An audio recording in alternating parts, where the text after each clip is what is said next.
It's a nice rainy LA evening here. We got that nice ambiance, that nice Relient K porch session ambiance going on in the background. Yes, it is very rainy. Maybe not great for this song, like necessarily, but it's oh, a no, vibe. it's It's perfect. a mood. Well, it is. This is a moody song. This is a moody song. We got it's a rainy moody song. sky for a moody song. I just meant this is not one of the songs ever covered with a, sort of background rainy atmosphere. I guess we'd have to do a song from the Apathetic EP for that. This is the cover of this. This is the sunny cover of Mmhmm. Oh, I see. This is not the overcast cover of the Apathetic EP, but this song could easily be on the Apathetic EP. We're just blazing right into it. Are you ready to talk about the song in the cold open? Just have a whole song, a conversation about the song before we even get to the episode. So, yes, this week we're doing, not this week the trend, which is the song right before this one, but this week we're doing Life After Death and Taxes, parentheses, Failure 2. And you'd think we should do this song a little closer to tax time, right? A little closer and into April. But no, this is your call to start doing your taxes now. We're in tax season. This is a call to file early. Get your taxes done, folks. Don't wait to the end. You don't know what files, what receipts you're missing. Don't start it right before it's due. That is the Sadie Hawkins Pod community service. So that was your accountant Danny PSA. Yeah, we're not gonna be not that you're a tax accountant, because you're not. But no, I'm not. But we're not gonna be able to edit if it's raining like this, because you'll be able to listen and hear like, oh, a giant burst of rain just suddenly disappeared in the middle of what he was saying.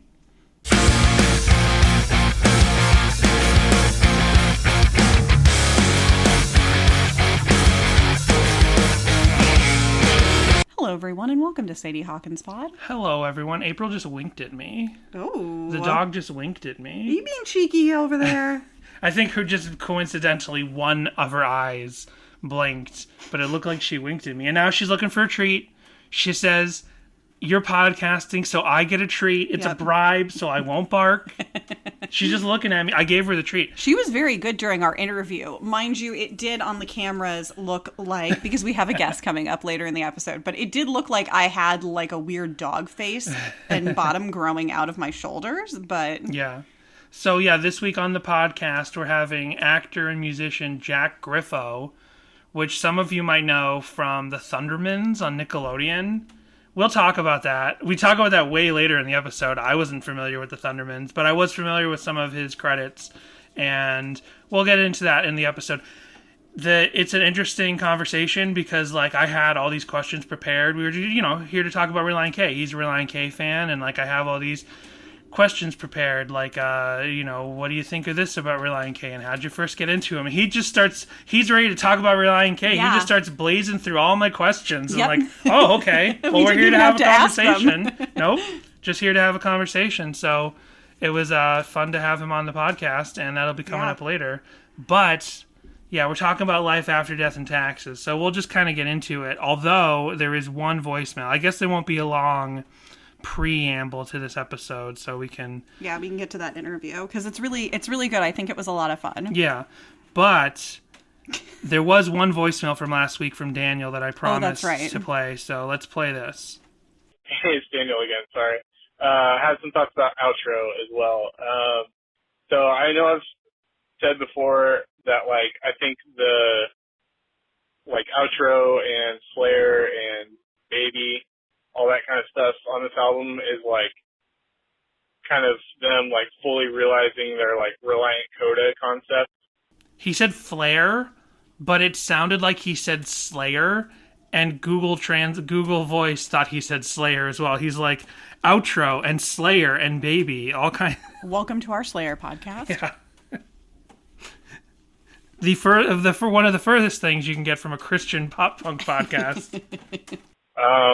But I did think about it recently, and, like, I still believe that, but, like, it is interesting that all those on this album, it's funny that they're separate tracks because they are actually more a part of their main songs. than any of the ones previously. Like if you look at a song like Pressing On or Be My Escape, those codas at the end of those are like new chord progressions and new melodies and new lyrics, like entirely. They fit with the rest of the song, but they are things that have not been previously introduced to the music at all of those songs. Whereas, all of the, like, outro obviously is like lyrics from like the bridge and the end of the chorus and stuff like that.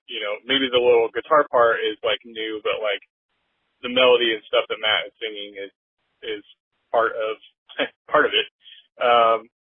And similarly with Baby, maybe Baby started as a separate song from Savannah, but they do incorporate it into, I guess, the bridge of Savannah. And with Flare, I don't know that those lyrics are in Candlelight, but the melody that he's singing it with is very similar to the melody of the verses of that song and the guitar part.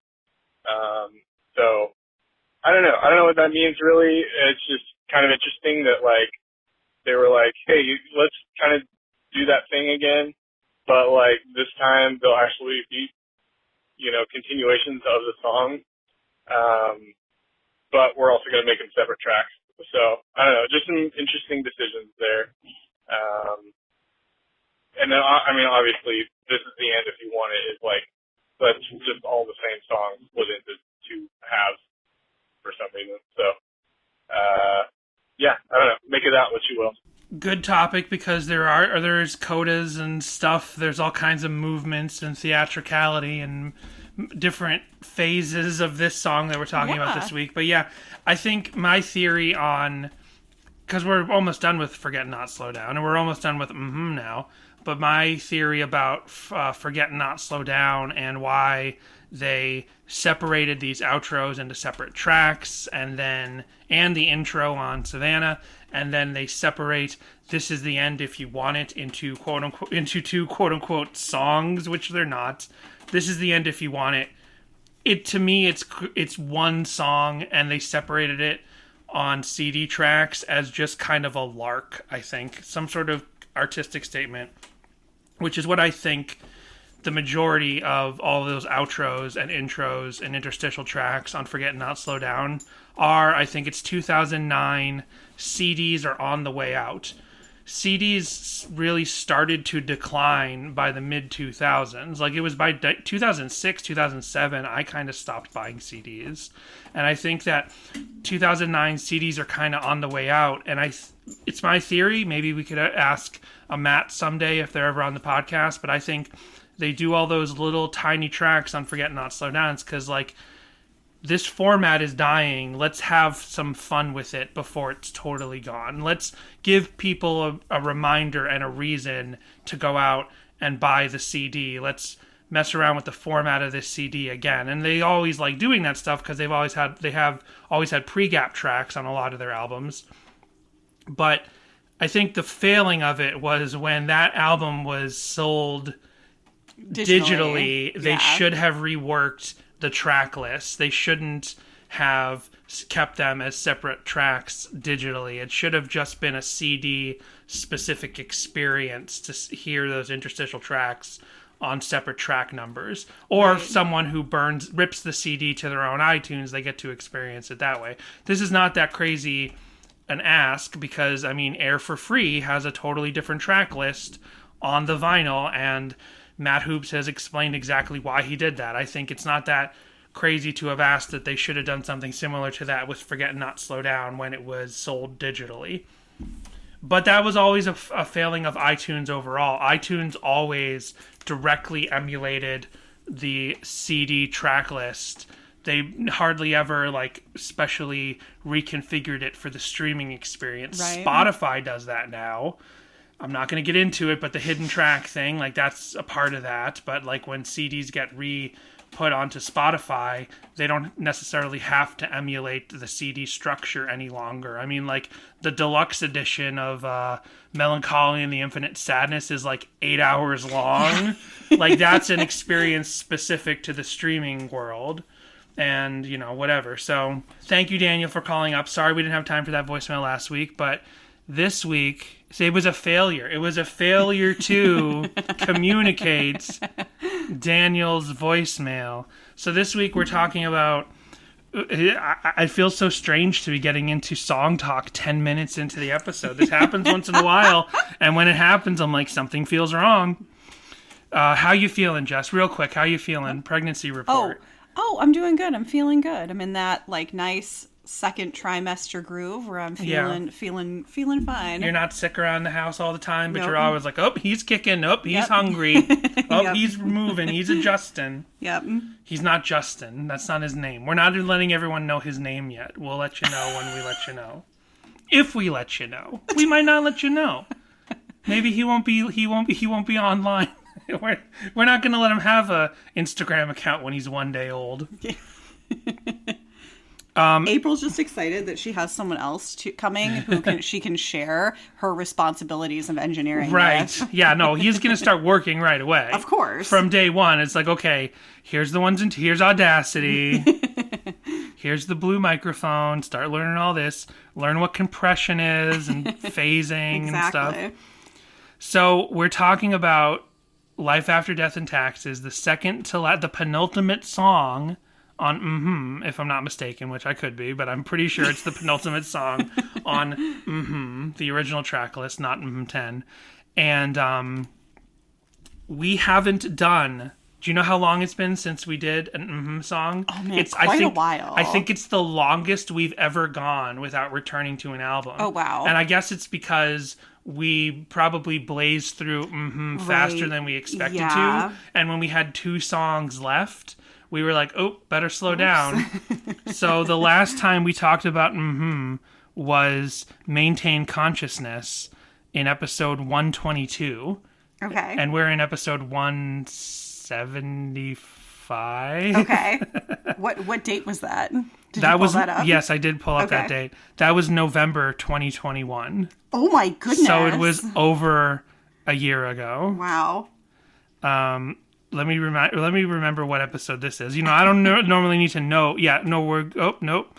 Episode 177. Okay. This is episode 177. So it's been well over a year since we've talked about an Mmhmm song. And this, of course, is a sequel song to Failure to Excommunicate from Anatomy of the Tongue-in-Cheek. Right. And we did that song back in August of 2001. So even longer before we closed the gap on this suite of discussions of Failure to Excommunicate and Life After Death and Taxes, Failure 2. So this is like an actual sequel song. Yeah. It's like, it's a thematic song. It's not a story song. It's not like the Unforgiven trilogy by Metallica. It's more of there's a little bit of story, there's a little bit of narrative in Failure to Excommunicate. But both songs are just about a theme, so they're kind of thematic sequels. Right, and it has both musical and vocal similarities, which we'll get into in just a minute. But the addition of the Failure 2 also makes sense, because as long as there's a promise of life after death, people will fail to excommunicate, and that's one of the premises of Failure to Excommunicate as well. Right. As long as there is a heaven, there will be a failure to excommunicate. Right. And I don't remember everything we talked about well over a year ago for Failure to Excommunicate, but there was definitely not the themes of death specifically. I mean, I guess in the sense that you're going to go to heaven someday in Failure 1, there's that, but this is more specifically about like life after death and being assured of that and everything. I think Failure 1, it was like they talk about the principle and they talk about people in places of authority that they don't belong in, and people of authority excommunicating you from social situations, but God will never let you down. Right. So there's that. I don't know how that's exactly relevant. Like, I definitely know why these songs connect in the ways that they do. But it's just funny. I wonder what the idea was. Politics are also mentioned in this song. They are. In that first verse, which is a little bit on the abstract side. And it's like, with the exception of that first verse, the rest of the song is like very forward facing. Like, the title pretty much says it all. Right. And the title is it's a play on that old saying that the only sure things in life are death and taxes. Right. Yeah, we'll get into the lyrics, but the main two connective audio things that are between... Okay, before I get into that. So I wonder, what's the origin of Relient K doing a direct sequel song and it being To Failure to Excommunicate? An accident. Isn't but it could be. Could be. It could be. Like, I wonder what the origin of this song is, because you can imagine I can imagine it being one of two things. Either it is they sat down and they said, Failure to Excommunicate was a song we liked, but it didn't have every idea we wanted. So let's kind of do it again. New melody, new message. We're a little bit more mature 2 albums later. I do think lyrically this song's a lot more mature than the first one, even though the first one does have some important things to say, and they're very poignant things, especially for guys in their early 20s. But just 2 years later, both musically and lyrically, this band has matured hugely. And I think that, this song clearly is like, if they were looking at Failure to Excommunicate and saying, we had some good ideas there, we almost hit the mark, I have a new melody that's similar, let's try to do that again, and we'll call it a sequel song, so people don't think that we're just like, what do you call it when you steal work from somebody? Plagiarizing. People won't think we're just self-plagiarizing. That's how the song could have come about. Or it could just be they wrote this song and they said, oh, this kind of reminds me of Failure to Excommunicate. Maybe we should call it Failure to Excommunicate 2. And then the two things that they do production-wise that tie directly to Failure to Excommunicate is it's actually Dave singing for the beginning part of the song, and it's Dave singing the beginning part of both songs. Right. The Failure to Excommunicate and Life After Death and Taxes, it's Dave singing. Which I did not realize forever, because I just find Dave Douglas's vocals to be so similar to Matt Thiessen that every time I realize it in like Who I Am Hates Who I've Been and stuff, I'm like, oh, that was Dave singing? When I see a video, I'm like, oh my gosh, that's Dave singing. And then I didn't realize this until after our guest interview, because, he's talking about Thiessen and that, and if I realized it was Dave, I'd have been like, actually... This is Dave Douglas singing. I had no idea at the time. I didn't realize it until Did you realize it was Dave? I realized that it wasn't Thiessen singing like the intro part, but I didn't know who.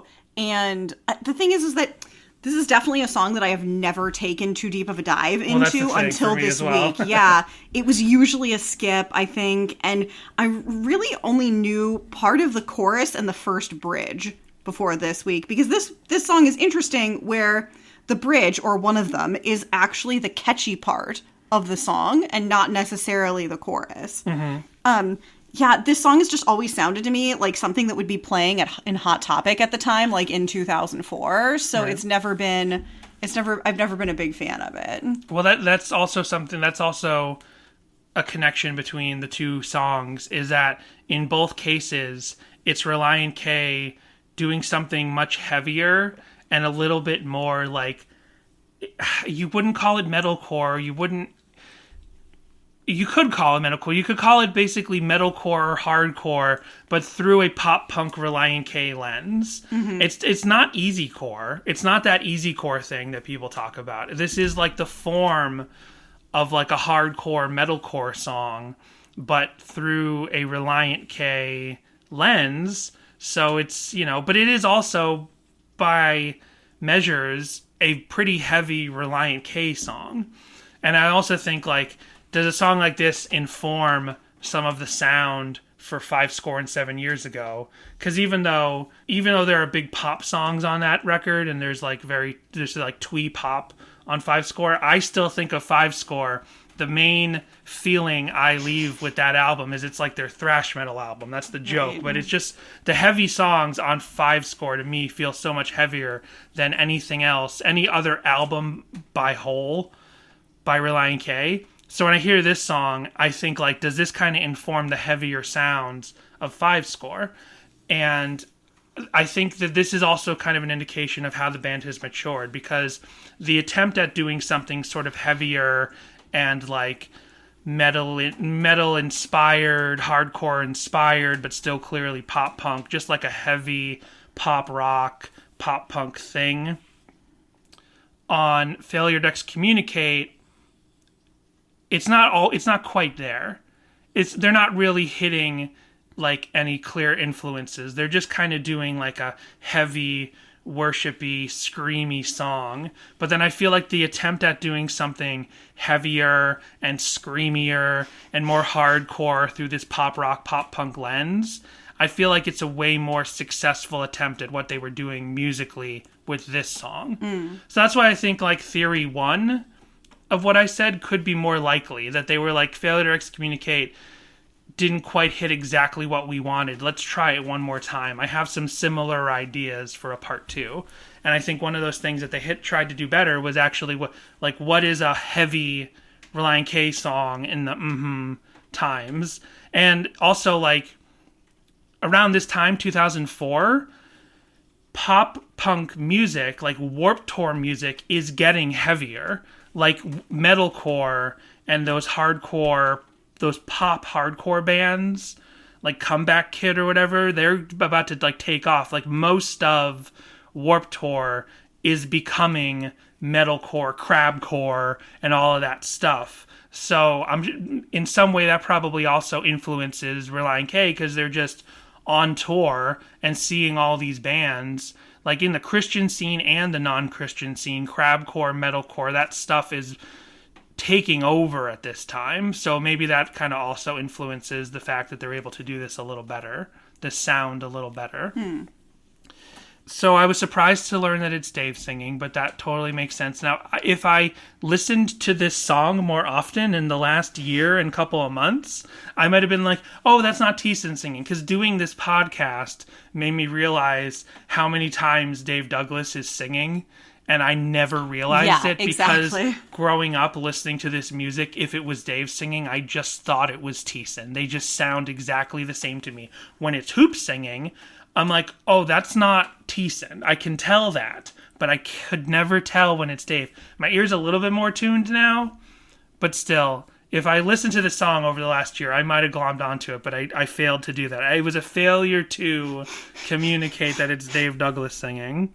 This song is in addition to being musically sort of heavier and darker, this song is also almost as dark and graphic as Sahara, maybe more so, with the lyrics, "With a scalpel, piece by piece, they cut me deep and bleed me dry, till there was nothing left to bleed."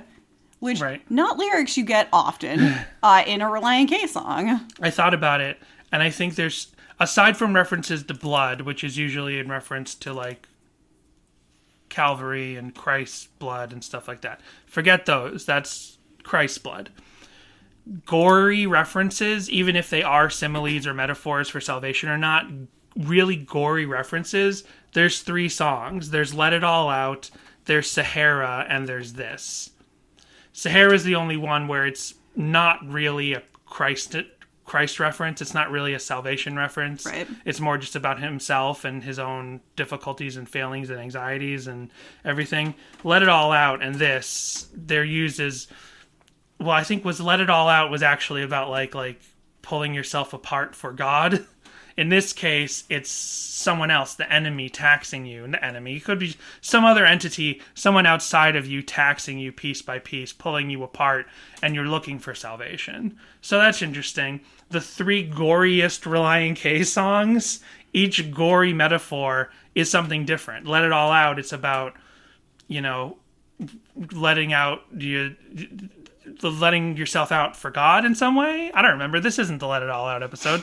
This song, it's about getting pulled apart by some force outside of yourself, and it's taxing you. And in Sahara, it's about you feel like you're lost in the desert and you're being eaten apart by vultures and everything. There's also one other major connection between this and the original song, is that they both end with that loop of violins. Yeah. Which I think is the same violins. I should actually go get the CDs and see who's credited for playing strings on Anatomy, and if the same people are credited for playing strings on this song, Death and Taxes, because I'm pretty sure it's just the same thing. I think they basically sampled themselves. It seems to me like they just took... It's Vitamin String Quartet. That would be really cool, I'm just actually. That would be really cool. Here, I'm going to go grab the CDs. Tell the people... Okay. Oh. Tell the people what you know about taxes. Do you have any tax advice? I know that my wonderful husband does them for us every year. That's what I know about them. I actually don't think I've ever done my own taxes. I think my mom did them for me, and then we got married, and then Danny started doing them. So that's probably something I should learn how to do eventually. Although we use TurboTax. Use TurboTax. Everybody says it's super easy. Our taxes aren't that complicated. I just use TurboTax. There you go. File early, everybody. It was nice. The Patreon, we had a really good year last year for the Patreon, but I was like, oh man, are we going to have to report this? Right. Because... it differs by state. It differs by state, and my understanding was that it's like $600 gets you a 1099, and now you have to pay taxes on that $600 you earned, which seems ridiculous. I mean, I know this from having worked in advertising for years. If we hired anybody and they weren't a staff member, if they earned $600, we had to report them to the IRS. And we made, hey, I don't mean to brag, but we did pretty good on Patreon last year. And I thought we would have to. Thank you, patrons. We love you. Thank you very much. But then it turned out, for whatever type of income you call Patreon... The government took your money. Yeah. Whatever kind of income you would call Patreon, the limit in California is $21,000 or something like that. I'm like, oh, we didn't make $21,000 on Patreon. Sign up now at patreon.com/Sadie Hawkins Pod. Get us to that next tax bracket, guys. Let's see. Or taxed bracket, as the case may be. Okay, so I don't recall, and I do not have time to, and I'm not going to listen to all of Anatomy of the Tongue-in-Cheek. But on the Anatomy of the Tongue-in-Cheek, additional players: cello, Madeline Burl-Max; viola, played by Ann Smith; violins, played by Heather Walker and Corey Smith; and then a French horn, played by Crystal Brzezowski. Then there's gang vocal credits, nylon string and slide guitar by Rob Roy Fingerhead. So I'm guessing that those cello, viola, violin. Was there a French horn in that sample at the end of both Failure to Excommunicate songs? I'm not sure. But now let me go to Mmhmm and see, is anyone credited with the violin at the end? Produced by Mark Lee Townsend and Matthew Thiessen. Engineered by... so it's like a block of letters. Additional engineering, no. Mixed by, no. It's a block of words, so I gotta read these out loud. Mixed by, no. Mastered by, no. Recorded at, no. Additional dubs, maybe. Executive producers, no. Design and illustration, no. Co-creative direction. So there's no credits for other musicians on Mmhmm. And that leads me to believe that it is... I mean, it sounds like it to me, that it is basically a self-sample. That they're sampling at the end of Life After Death and Taxes. They're sampling the same string section that was used at the end of Failure to Excommunicate on Anatomy of Tongue-in-Cheek. So there you go. That's cool. There's a lot of lyrics that I want to go over. So we're not even close to talking about the lyrics yet. But it's interesting because we parse out, it's interesting to me, and to the history of this podcast, because over the course of all of these songs, we've parsed out these thematic concepts, not even thematic concepts, but these characters of Matt Thiessen, these tendencies he has musically and lyrically. And in this song, you get 3 of those Matt Thiessen characters that we've parsed out. Can you guess what they are? Oh, you're putting me on the spot. What's the most famous one? What's the most popular? Bad Friend Thiessen. Bad Friend Thiessen, the number one Thiessen character not personified as a voice that I do on the show, but the number one Thiessen reference we do, there's a little bit of Bad Friend Thiessen in this song. It's not a main theme lyrically, but it's in there. The second one, there's theatrical Thiessen. I was going to say. There's so many movements, and yes, this is like a heavy rock song, but like it has this theatrical range of movement throughout these different pieces of music that it's definitely a theatrical song. And then the other one is Penitent Thiessen. Obviously the whole song is about penitence and asking for salvation and looking for your salvation and being glad for your salvation and knowing there's a failure to excommunicate. Well, I don't know what you maybe we'll find this out when we look through the lyrics on Genius, but there's so many like different bridges. Are they all bridges? There's so many sections that never repeat. You know what I mean? Mm-hmm. So there's a later bridge. So about 2 minutes and 40 seconds into the song, my one main criticism, musically that I don't care for, is this part. Not this. This rocks.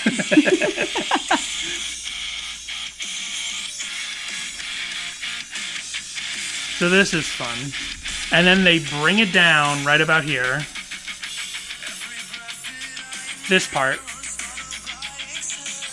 The thing I don't care for is the whoa, whoa underneath, like the harmonies, the like whoas underneath. I don't care for that. That's the one part musically that I don't really like that much. According to Genius, that is the second bridge. The second bridge. So during the second bridge, during bridge 2, when underneath you hear a harmony going, whoa, whoa, I don't like that. I just don't like that part. I feel like they could have achieved the same thing with some sustained notes. I don't know, some keyboard, some guitar. Like, I feel like you could have taken out those background vocals and replaced that with some sort of instrumentation to get the same basic effect. Sorry, I knocked the table. But, yeah, that's my main gripe musically with the song. Otherwise, I like this song, musically. Lyrically, it's pretty heavy. Is it one of the heaviest songs on Mmhmm? It's funny that this album that's like known for High of 75 and having this cover with the sunflower, it ends with two pretty musically down songs. When I Go Down and this song are the closers of this album. They're both pretty heavy. That's true. And I mean, of course they both have that Relient K hope. So it's not like an absolute like completely dour, sad way to end the whole album. But it is, by comparison to the rest of the album, these two songs closing out the album, especially This Week the Trend. This Week the Trend is such a big, happy, friendly bop, even though it's also another Bad Friend Thiessen song, one of the pinnacle Bad Friend Thiessen songs. It's such a happy, bright, friendly bop. It leads directly into this. Very heavy musically, heavy thematically, and then it goes into When I Go Down, which is a very dour, but with the hope, with the hope and faith and everything. It's just funny that the whole album ends with these two more downbeat songs. And one thing I'm surprised is that this song was not a big live staple. This is probably one of the definitions of an album cut. They played it a bunch for a couple of years. Maybe it doesn't technically count as an album cut, but basically it was one of those songs that after Dave left, they didn't play it. After Dave left, Dave would sing it live, and after he left and Ethan took over, they didn't play this song anymore. Well, that makes sense. Yeah, so it's not one of those like songs that people are absolutely requesting. It seemed to be like a transitional song, like a liminal song that would get them through the set list. Have they played it since Dave came back? They have, but not a ton. Gotcha. They played it a handful of times with Dave back in the band. Actually, let me check set list and let you know specifically. So in 2007, they played it. Well, this is Setlist FM back then. So imagine this could be 2 or 3 times more. In 2005, they played it 26 times. In 2006, it's recorded 24 times. In 2007, they played it 20 times. Dave leaves the band. Goodbye to this song. This song is not played again until 2012. And Dave is back in the band by then, I think, right? No, he's not. 2012, that's still Ethan. Mm-hmm. I'm guessing, I think I have that recording on YouTube. I think I have in Ohio, Dave came by to the show. Oh, gotcha. And he came up on stage and he actually sang his part up in the front of the stage. Then in 2014, they played it a whole bunch again. Gotcha. And that makes sense because by then, Dave is definitely back in the band. So it did become a live staple once Dave not a staple, but it became a consistent live song for 2014. Oh, of course, because of Mmhmm 10. Duh. Right. They played Makes because sense. of the Mmhmm 10. So forget that. So this was that doesn't even count. So this was not a song that they played live a lot, except for the first couple of years after the album. I'm good with that. What other notes do you have about the music and the lyrics? We got to go over the lyrics in a little bit. I know you don't want to. I know it triggers one of your main anxieties. We can skip that part. Do you think when he's like, every breath that I inhale is followed by exhaling, do you think that's in reference to the fact that Brian is just about to leave the band to join Inhale Exhale? No. So, Do I think that line inspired the band name Inhale Exhale? No. So you want to go over the lyrics real quick and then we'll do Sure. your deep dive? Sure. Sure. First one. Hey, taxi, take me straight to the heart of it. The nucleus of politics where somebody started it. Because they taxed me with a scalpel piece by piece. They cut me deep and bled me dry till there was nothing left to bleed. So this reminds, so some classic Thiessen wordplay. Is it Thiessen that wrote this song? That's also a good question. Did Dave have any lyrical input to this song? I got the booklet right here, so I can look. Are there like no credits on this album? Like there's just all songs written by Matt Thiessen, no input by anybody else. It literally just says all songs written by Matt Thiessen. Okay, so some immediate classic wordplay by Matt Thiessen because he's referencing a taxi, and this song is about taxes.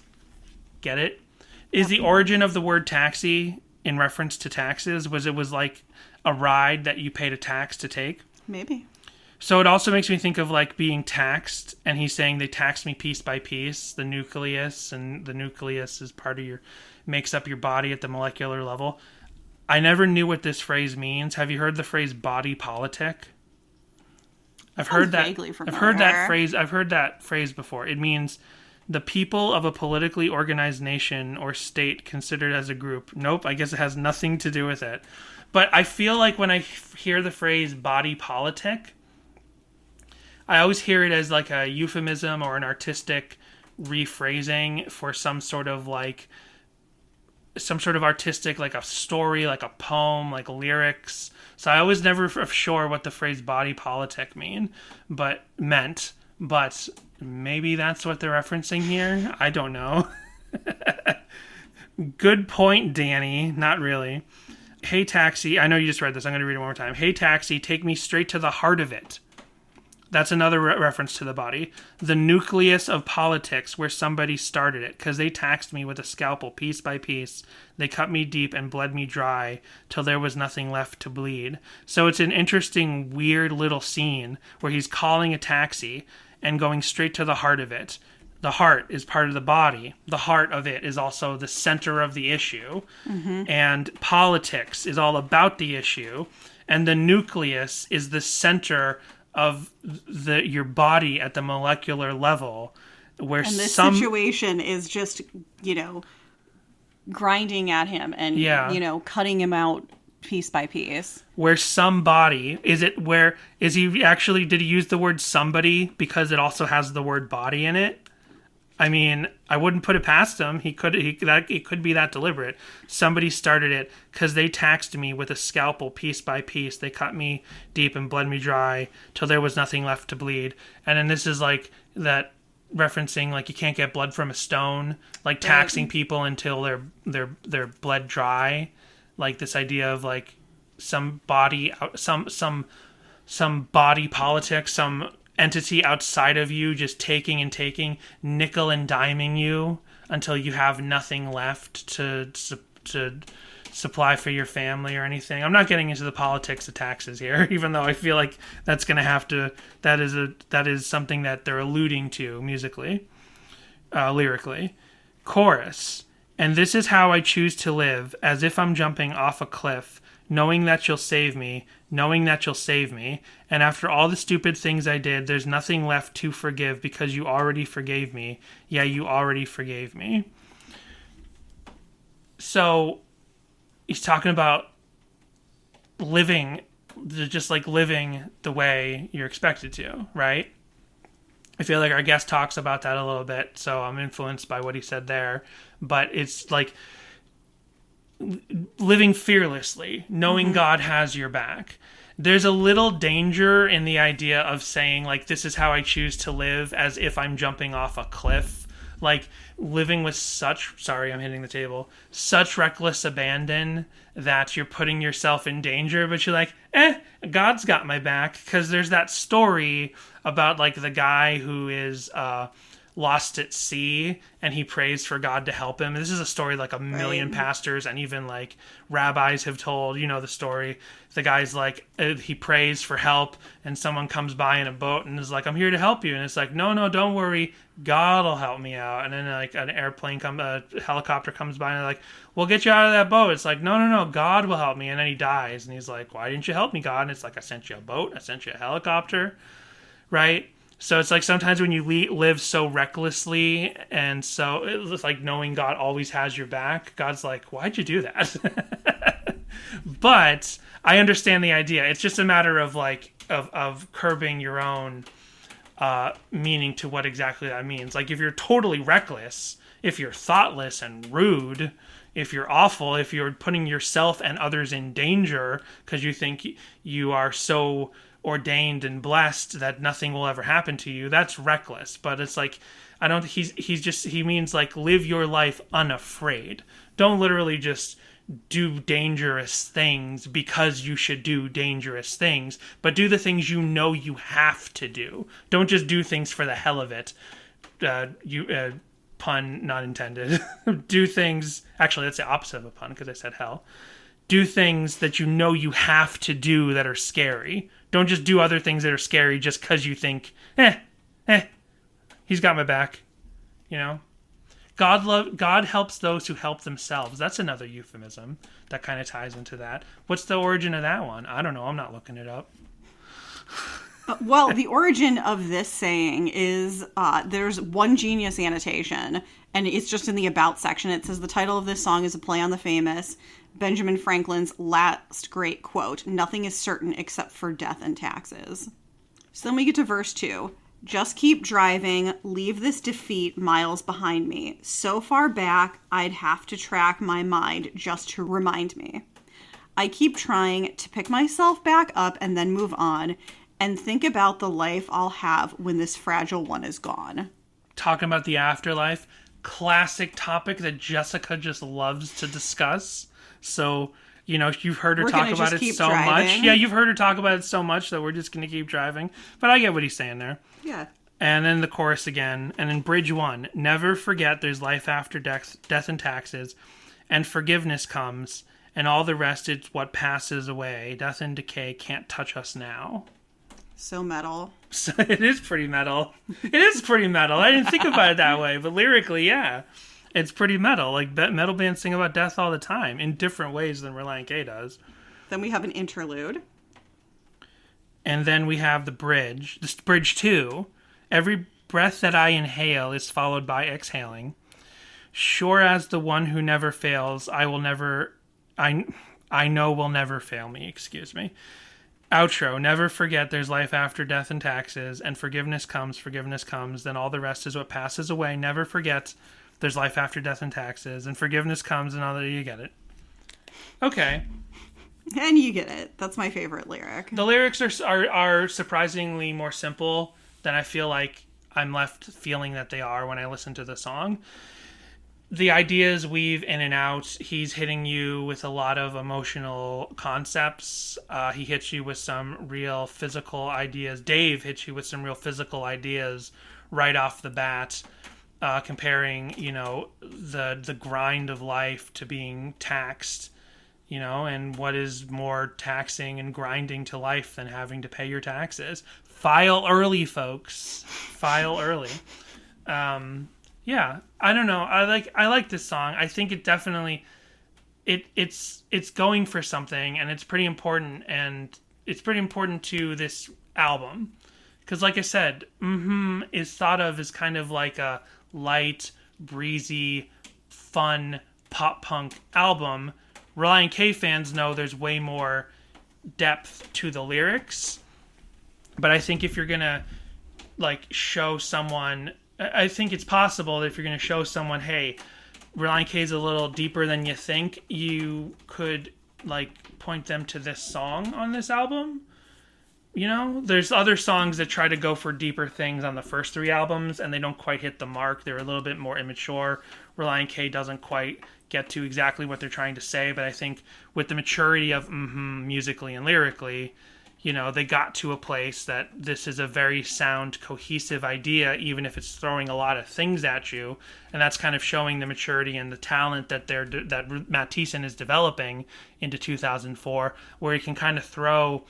You know, he can have these different ideas and he's throwing all of them at you, but it's kind of holding together in this one song. Now, the song itself, do you want a darker, more heavy, more possibly upsetting Relient K song? This, you know, there's obviously some origin here to Deathbed and dealing with really deeper, you know, difficult to handle subject matter that we're not going to talk about right now.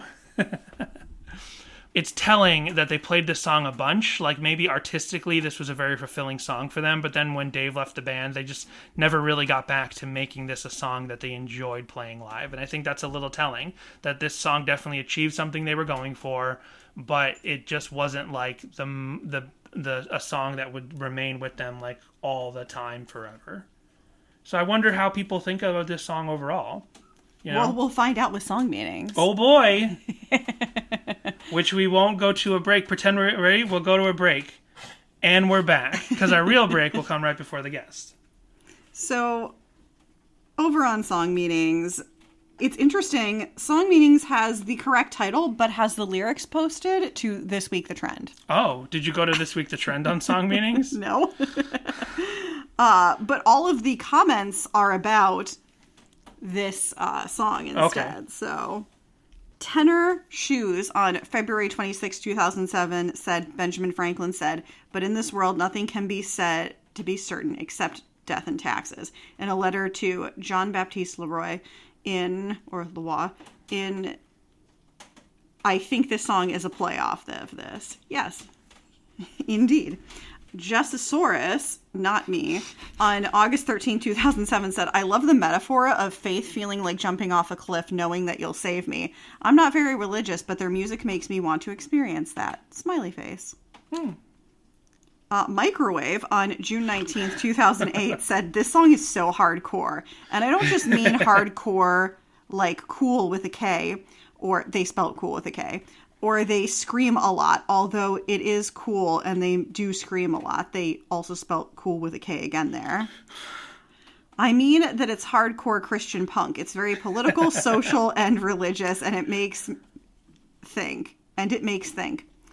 Not what about the lyrics mean. You could understand what Thiessen is thinking most of the time. He is one of the best lyricists ever, but about life and stuff. Very well said, Microwave. Then there's a lot of people correcting the lyrics. Which apparently they never did. Drummer Girl on May 22nd, 2005 said, I really love this song, especially the line, sure as the one who never fails, I know will never fail me. It's my comfort when I'm scared or sad. That's really beautiful.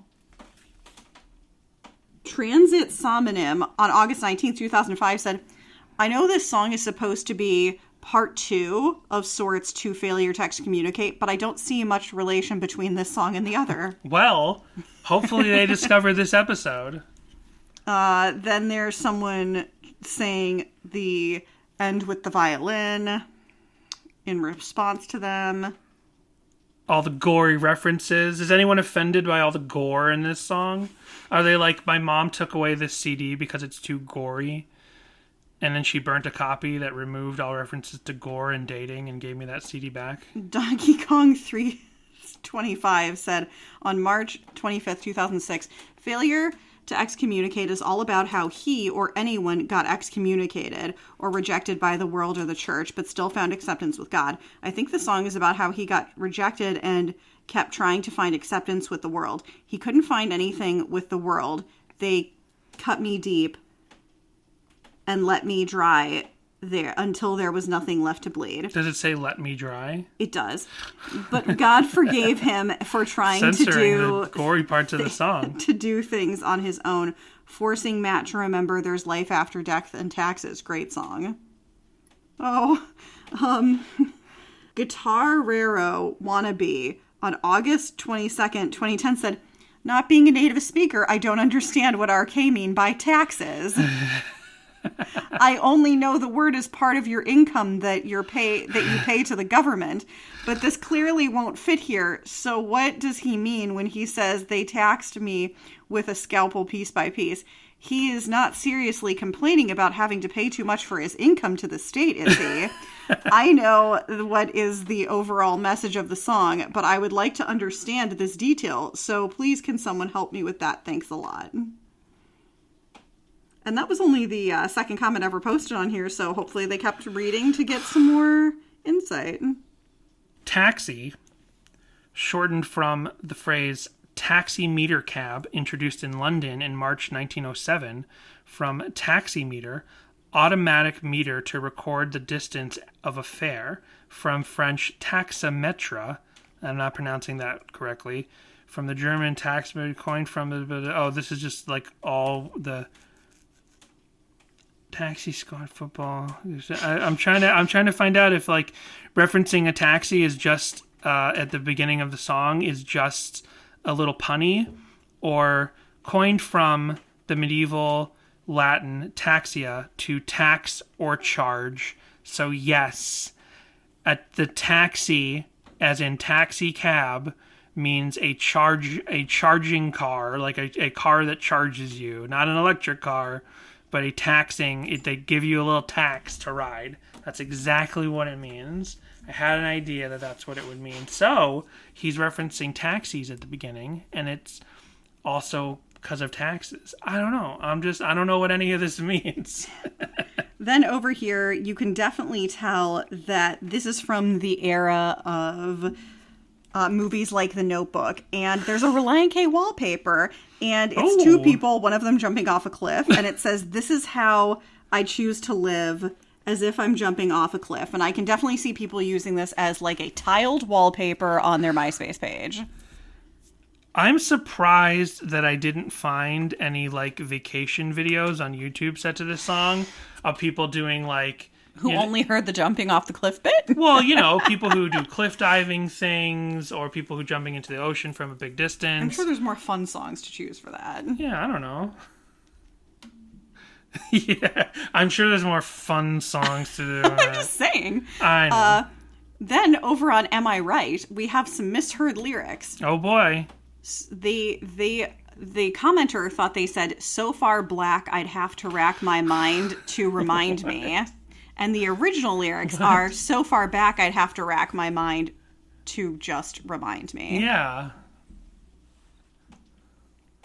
It almost, it's more work to hear it that wrong. Like, I understand how misheard lyrics happen. It happens to me as well. But it's like, that misheard lyric takes more work to hear it that way. Right.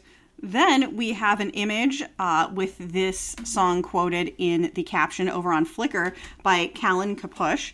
And it's Life After Death and Taxes, part of my Inspired by Relient K series. Thanks for your support. And then they post the lyrics. And this is really cool. It looks super witchy. It's a woman in a black dress holding like a candle over her face, or like her arm is over her face holding a candle. And there's a bunch of other candles like lit and like just suspended in the air in front of her, and she's in front of a brick building. Oh, I've seen this images. It's a really, really rad image. I've seen Callan Kapush's stuff on Twitter as well. Nice, yeah.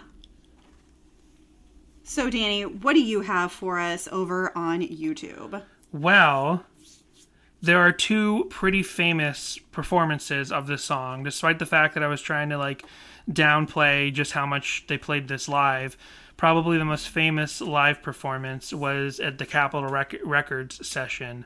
Although they didn't play it in full, they just used, speaking of interstitial tracks on Forget Not Slow Down and all of that, they used this song as the intro to performing I Still Hate Consequences acoustically at the Capitol Records sessions. So here is that performance.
My favorite performance of this song. But I love these the Capitol Records sessions. So. Right.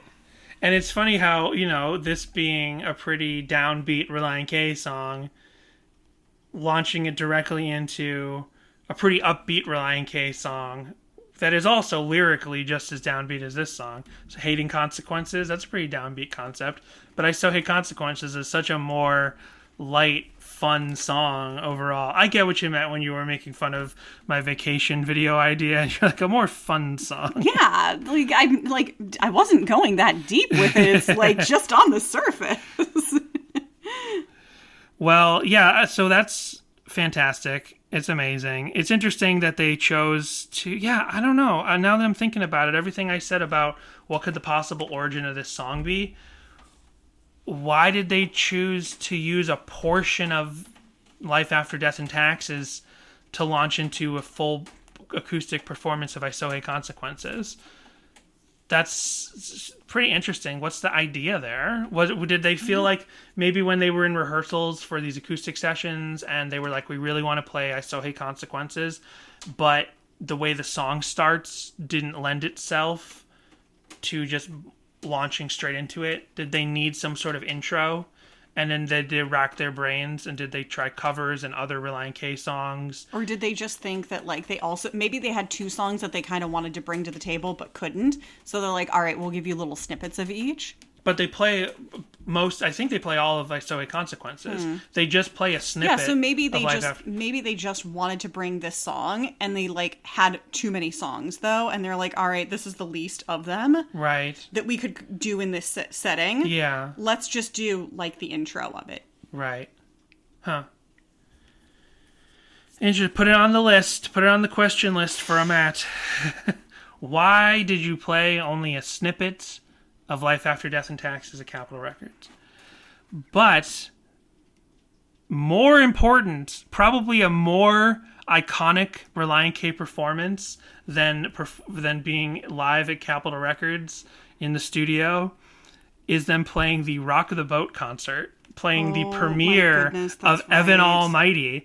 And this is so amazing. I feel like Schneck might have said something to us on social media about this years ago when we first posted some Rock the Boat stuff, but I think it was at one of the Universal Studios. There was a big premiere event and there was a big Relient K concert for Evan Almighty, because I guess they really wanted, I'm sure Universal Studios wanted to, I think it must be a Universal movie. I guess they wanted to get the Christian crowd to be lending their money to this movie. Right. So they're let's have this big Christian, they have a big Christian event there all the time. They have Rock the Universe, Rock the Boat, Rock the Universe. Was it just a mini Rock the Universe, but tying into Evan Almighty? Probably. Well, it literally sounds like it. Thiessen will have a little bit to say about the movie at the beginning of this particular clip. This next song is about faith, and I guess that kind of what we're kind of talking about in this song kind of goes along with that movie. So we saw it yesterday, by the way, good movie. You guys should go check it out. Evan Almighty. Two things. One, we totally missed the boat, so to say. This song is not about anything that we vaguely tried to think it was about. This song's about Evan Almighty. Right. This song's about having faith that you're the next Noah, or whatever that movie was about. Right. Do you remember, like, God calls him Yes. to reenact? Yes. Why? Why? The concept of I don't know. It sounds like we're gonna have to revisit that movie. I don't actually know if I've seen it. I think I've only seen Bruce Almighty. The concept of Bruce Almighty, whether it's Jim Carrey or whatever, the log line, the idea of the movie Bruce Almighty is a perfectly sound idea. God comes to some guy and it's like, I'm just going to let you be God for a couple of days. Perfectly sound, good idea for a movie. There's a lot you can unpack there. Do it as a comedy, whatever. They're like, hey, you've heard of King for a day? No. We're going bigger. God for a day. But then Bruce Almighty, they're like, God asked them to, like, build another ark. What? It feels, I don't know who wrote that movie, but I feel like it's like, what's something from the Bible? Oh, he could build another ark.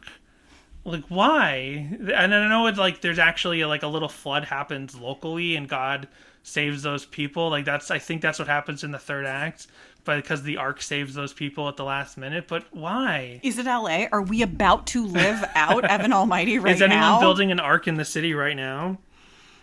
Anyway, and then also the second thing I want to say is Matt Thiessen, I feel like he really tossed it off. Let's hear him talking about that movie one more time. This next song is about faith, and I guess that kind of what we're kind of talking about in this song kind of goes along with that movie. So we saw it yesterday, by the way. Good movie. You guys should go check it out. Evan Almighty. Evan Almighty. I feel like they're like, you have to say something about. Yeah, the movie. you have to say something about the movie. I feel like he does that was a contractual obligation. Absolutely. This song's called "Life After Death and Taxes."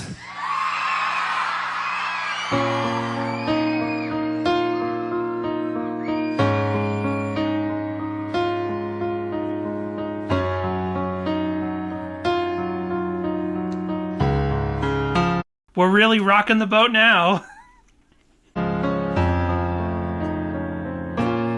Never forget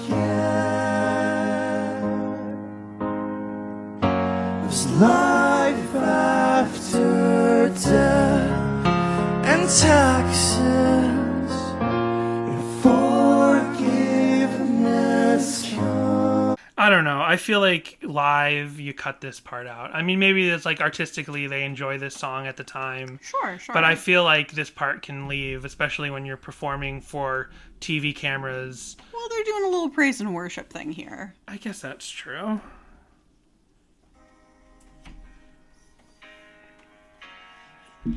Yeah, I'm sorry. Maybe this is fulfilling for them to do a little slowed down thing. I get what you mean, praise and worship, but also just kind of doing some like harmonious, simple piano stuff. I can see how that can be artistically fulfilling for a musician. I just feel like at an event called Rock the Boat, you can cut this part out and you can launch right into the rock song. Jim Carrey's the last person I would trust to build an ark. No, Jim Carrey doesn't build the ark. Oh. Evan Almighty builds the ark. Joe Carey, The Office. You were banging an awful Sorry. lot on the table. Steve Carell. I thought Steve Steve Carell Carell. was in the first one. Steve Carell's in the first one, and it's one of the movies that broke him out as a star because he just plays one of Jim Carrey's like antagonists. He plays the guy at the news station that Jim Carrey doesn't like very much, and then Jim Carrey uses his god powers to embarrass him on television, right? But Steve Carell was not a super known guy at the time, but he kind of stole the scene from Jim Carrey when Jim Carrey's like puppeting him. Do you remember any of this? I don't remember any of this. I thought that Steve Carell was Bruce and Bruce Almighty. Oh my gosh, it's the opposite. Oh. You got them backwards. You thought Steve Carell was Bruce, and you thought Jim Carrey was this Evan. One and I haven't seen the other one. I'm not sure now. The first movie, Jim Carrey gets to be God for a couple of days. Steve Carell is just a minor antagonist. He's even more so the last person that I would allow that to happen with. Have you seen Liar Liar? That's true.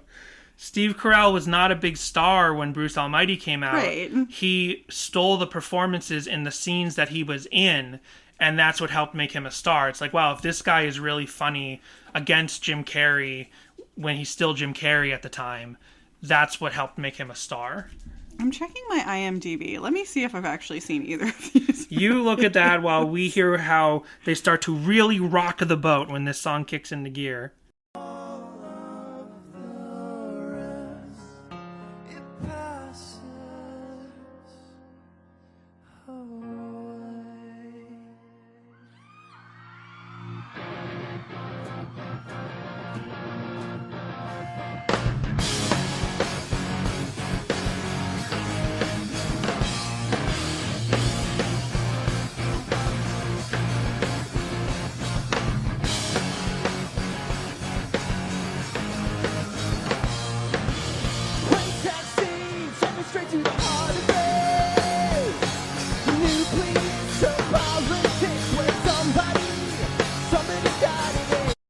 The director of the televised event of Rock the Boat was not prepared for it to be Dave singing, because the camera's about to zoom in on Thiessen, and then you hear the lead singer singing, and you actually see the cameras kind of scramble to get to Dave. Oh no. And then when Thiessen starts singing again, they cut Thiessen's mic, so they have to power it back on when it comes back to Thiessen. Maybe we should have informed them how this song works ahead of time. Uh-oh.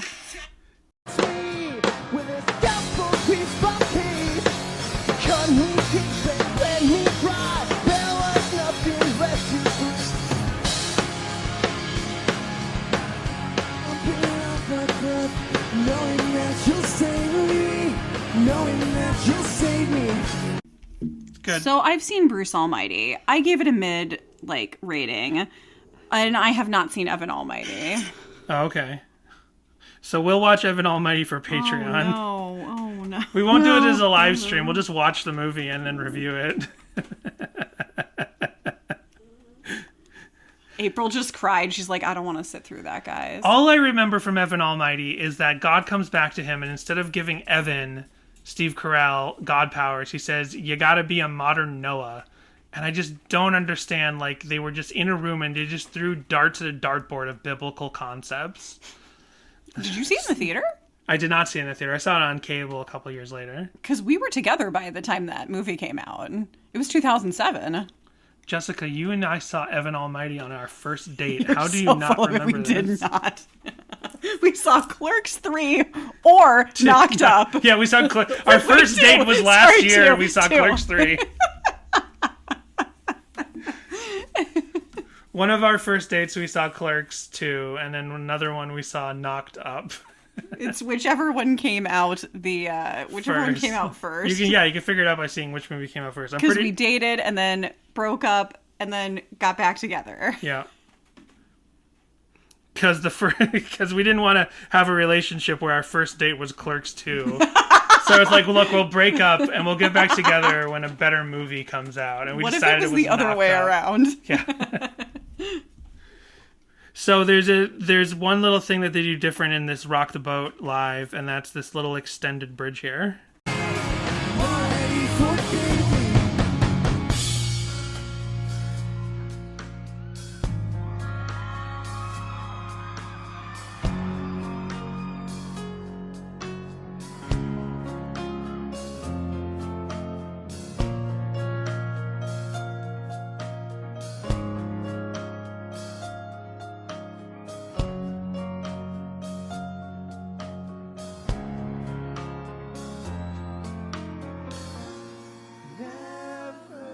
So they just do a nice little musical interlude in the middle of that version.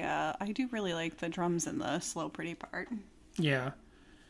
And then there's a 2012 performance that we talked about where Dave was in town, but Ethan was the drummer at the time. It's pretty blown out. You can go check it out. It is uploaded by, I'll let you know in just a second. It's uploaded by CM Warren 13. Which I don't think is John Warren. I think that's a coincidence. No, that would be Jay Warren. Right. And yeah, then tons of Mmhmm 10 performances are on YouTube. But instead, we'll move on to covers. Here is a really heavy band called Penn Steel. Pennnsteal. they're just heavier than any Relient K cover band I ever see. I'm sure they're out there stealing pens. What did Relient K ever steal? Except their own music. I think they're stealing Pennsylvania, Penn. Oh. Or they're stealing Penn and Teller DVDs. Wait, did you say it's Steal or Steel? Steal. Oh, okay. Penn Steel. I was like, well, maybe it's like Pennsylvania Steel, like they have a lot of steel that's there, probably so maybe it's just what a it play is. on that, but that would be EEL. Chromad. Also, this might not be the name of the band. Well, it doesn't say, actually. That's right. No, it doesn't say the name of the band. Okay, it's definitely just the YouTube user is Penn Steel. Oh, I see. But they don't mention here what the name of the band is. They don't say it in the title, and they don't say it in the description. So here is who I assume is Pennsylvania Steel from 11 years ago, doing a pretty heavy cover of Life After Death and Taxes.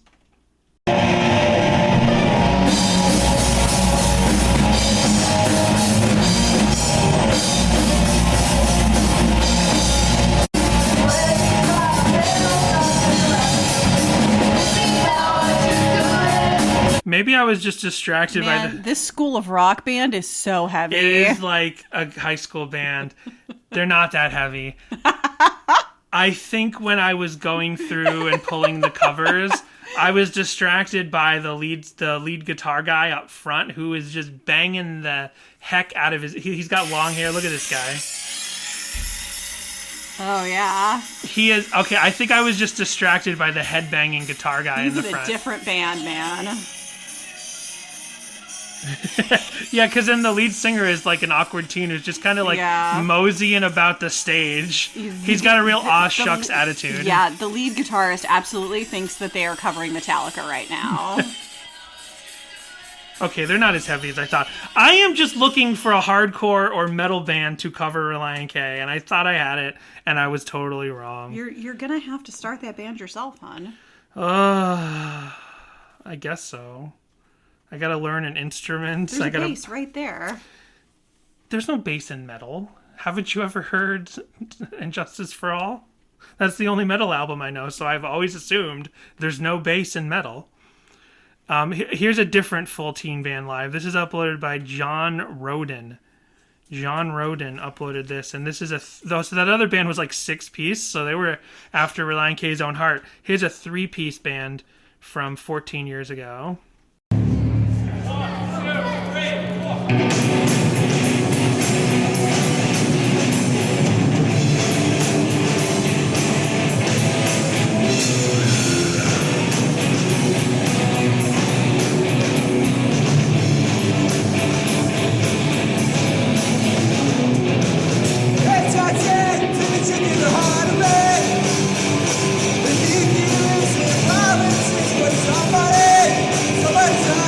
Amazing.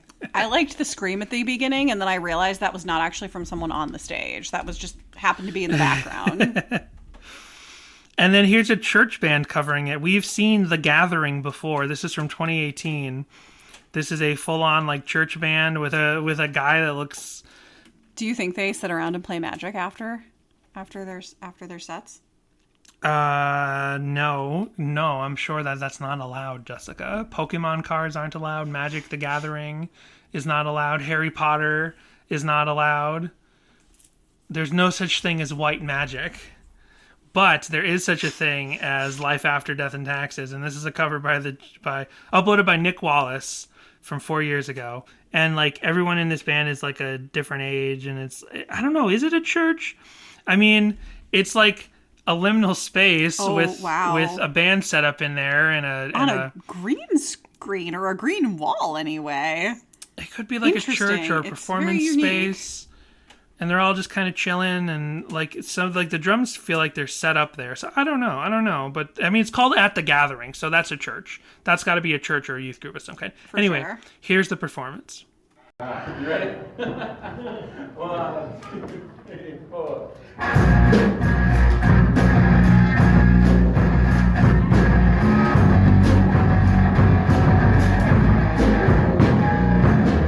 Okay, I'm going to skip ahead because this is 5 minutes long, and then we're going to keep hearing that same opening chord over and over.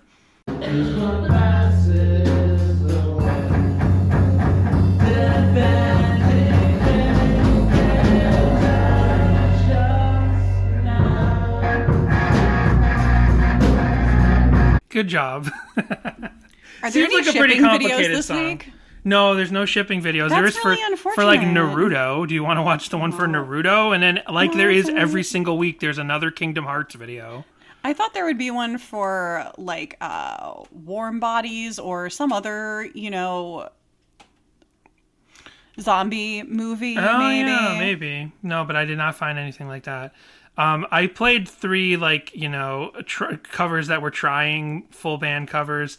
I know we've got to have at least I'm proud of everyone doing their best, but it seems like a pretty complicated song to get your group together, and it seems like it would take a lot of rehearsal. I don't know. Do you want to hear a female cover? Sure. Would you like to hear, we'll do one before we go on to our guest. Would you like to hear Guitar Girl X3 or Soccer Geek for Christ? I feel like we've heard from both of these individuals before, possibly. Right. Let's go with Guitar Girl. Okay. Here is Guitar Girl's cover, and then we'll move on to our guest conversation. We here at the Decluttering Club are so passionate about helping people let go.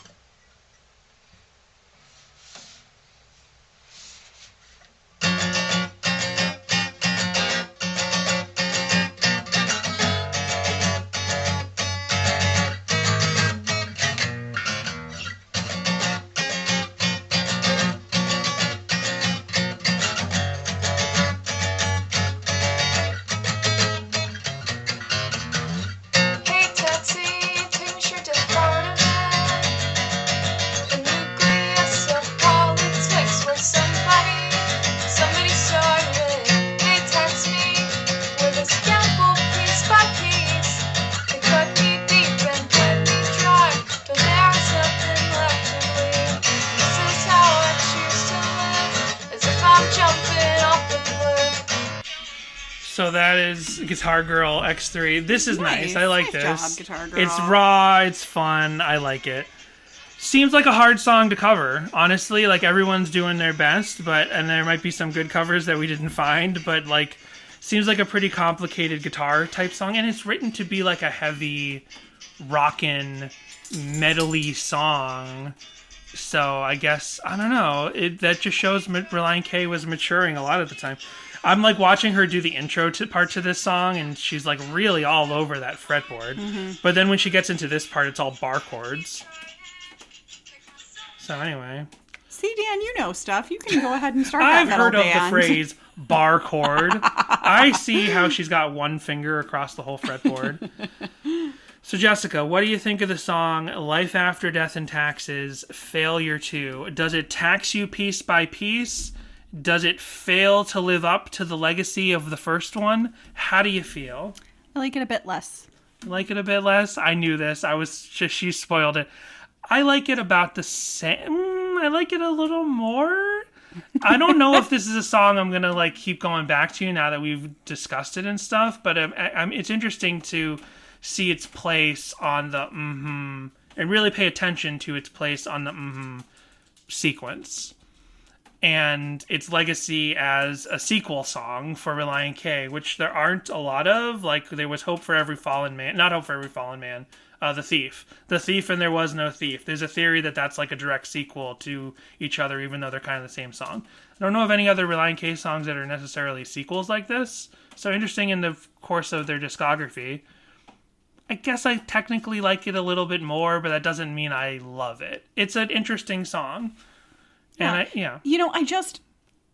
I've noticed that as an adult, I don't really revisit Mmhmm a lot, with the exception of being like a nostalgia piece. It's not something that I still sort of get particular, feelings or emotions from outside of nostalgia. Gotcha, yeah. And except for the fun songs like High of 75, that I'll go to as a bop. Right. But the album as a whole is definitely more of a nostalgia piece for me. I'm older. I'm older than you. I'm older than our guests coming up. And I've been around the block long enough that there are plenty of bands that, like, I love, but, like, the really popular stuff, you start to not need as much. Yeah. And then there are other times where there are bands that I really love, and the really popular stuff I still do want. It all depends. Like, I don't technically ever need to really listen to They Might Be Giants Flood ever again. I don't really listen to the Mighty Mighty Boss Tones, Let's Face It. Like, these are their big albums, and they're albums that I wore out so much that I completely understand the idea of you can have a favorite band and their most popular album, or the album that you got into them with, it starts to wear thin. So I totally get that. I guess the only band that technically that hasn't happened with is MXPX. Like, I can listen to any one of their albums anytime. However, I don't ever need to hear Punk Rock Show ever again. Controversial take, but I've heard it so much, I never needed to hear it. I never need to hear it again.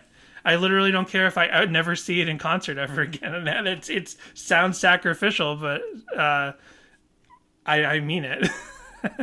Anyway, so we'll go to our break, and we'll be back with our guest, Jack Griffo. Thank you so much for listening to Sadie Hawkins Pod. New episodes are released every other week, but you don't have to wait that long to hear more from us. You can join patreon.com/Sadie Hawkins Pod to listen to our bonus episodes every alternate week. When you sign up, you'll get access to years of backlog episodes, including our discussions of the songs from Relient K is for Karaoke, every chapter of the book, The Complex Infrastructure, known as The Female Mind, as well as other projects and features from members of Relient K. You'll also have access to live streams of us watching fan content on YouTube and many other topics. When you sign up, you'll receive a welcome letter with guitar picks and stickers, and by making a lifetime contribution of $60, you'll be eligible to earn a special Patreon-exclusive shirt.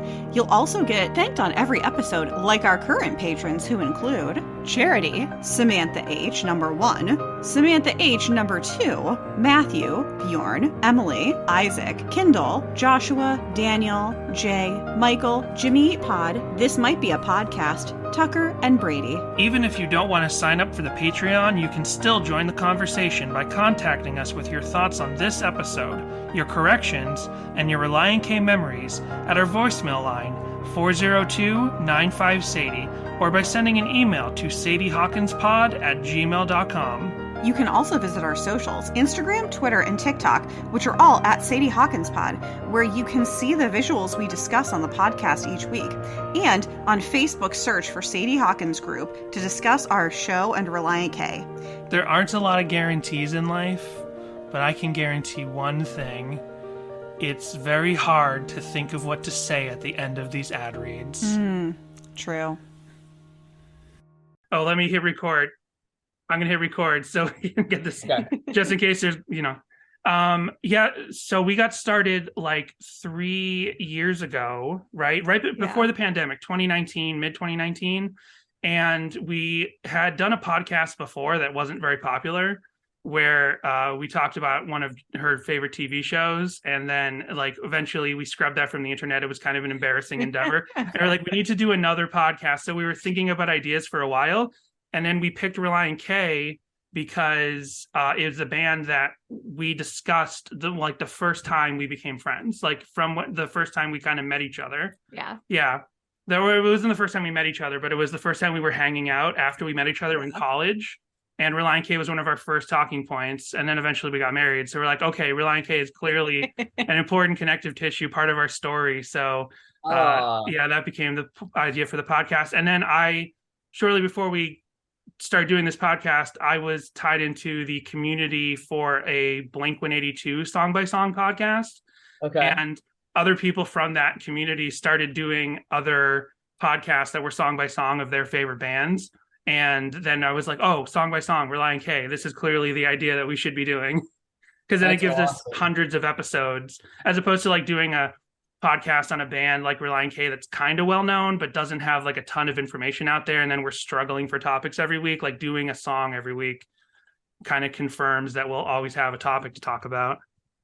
Well, it's kind of cool too that you like choose a band that, like you say, like isn't the most popular band in the world, because it makes like the fans of that band be like, oh my gosh, like we gotta like check this out. And then we can always get information from those fans, because we have a lot, like I have a history during the band's first 4 years of going to a lot of their early shows and talking to them and learning a lot of like, information from that time, but then kind of losing touch with them as they got more popular and famous as they did around 2005. Sure. So like I have these stories that I can share that I don't think anyone else has. And then we can get those same stories from people who find our podcast and start listening and have like, stories about talking to Relient K or learning specific things. Like they're just that kind of band where all the fans have very individual stories. It's not like some bigger bands where everyone's story is pretty similar. Like I was walking through the mall and I saw the CD at FYE or something about it. Like that's not everybody's Relient K story. Right. Yeah. Unless that's your Relient K story, in which I did not mean to spoil it. No, not really. I mean, they're one of my favorite bands. Always have been. Just inspired me from a really young age. I grew up in a Christian house. I couldn't really listen to any other music but like Relient K and Switchfoot and like Lecrae and stuff. Okay. But they were just right up my alley, and they still kind of influenced the music that I do to this day. I mean, I've always loved music, but I was an actor primarily for, a really long time. And then my show ended in 2018 and I sort of started to write music, and, Relient K is just in the fabric, you know what I mean? Right. Like when you listen to a certain type of sound, a band or an artist for so much growing up in those very crucial years of development, it just is in what you're doing, And they were one of my first concerts. It was in New York City. I want to say it was when that big banner came down. I'm pretty sure there was an apple on it. I think I was like 10 or something like that, which would make it 2006. Okay.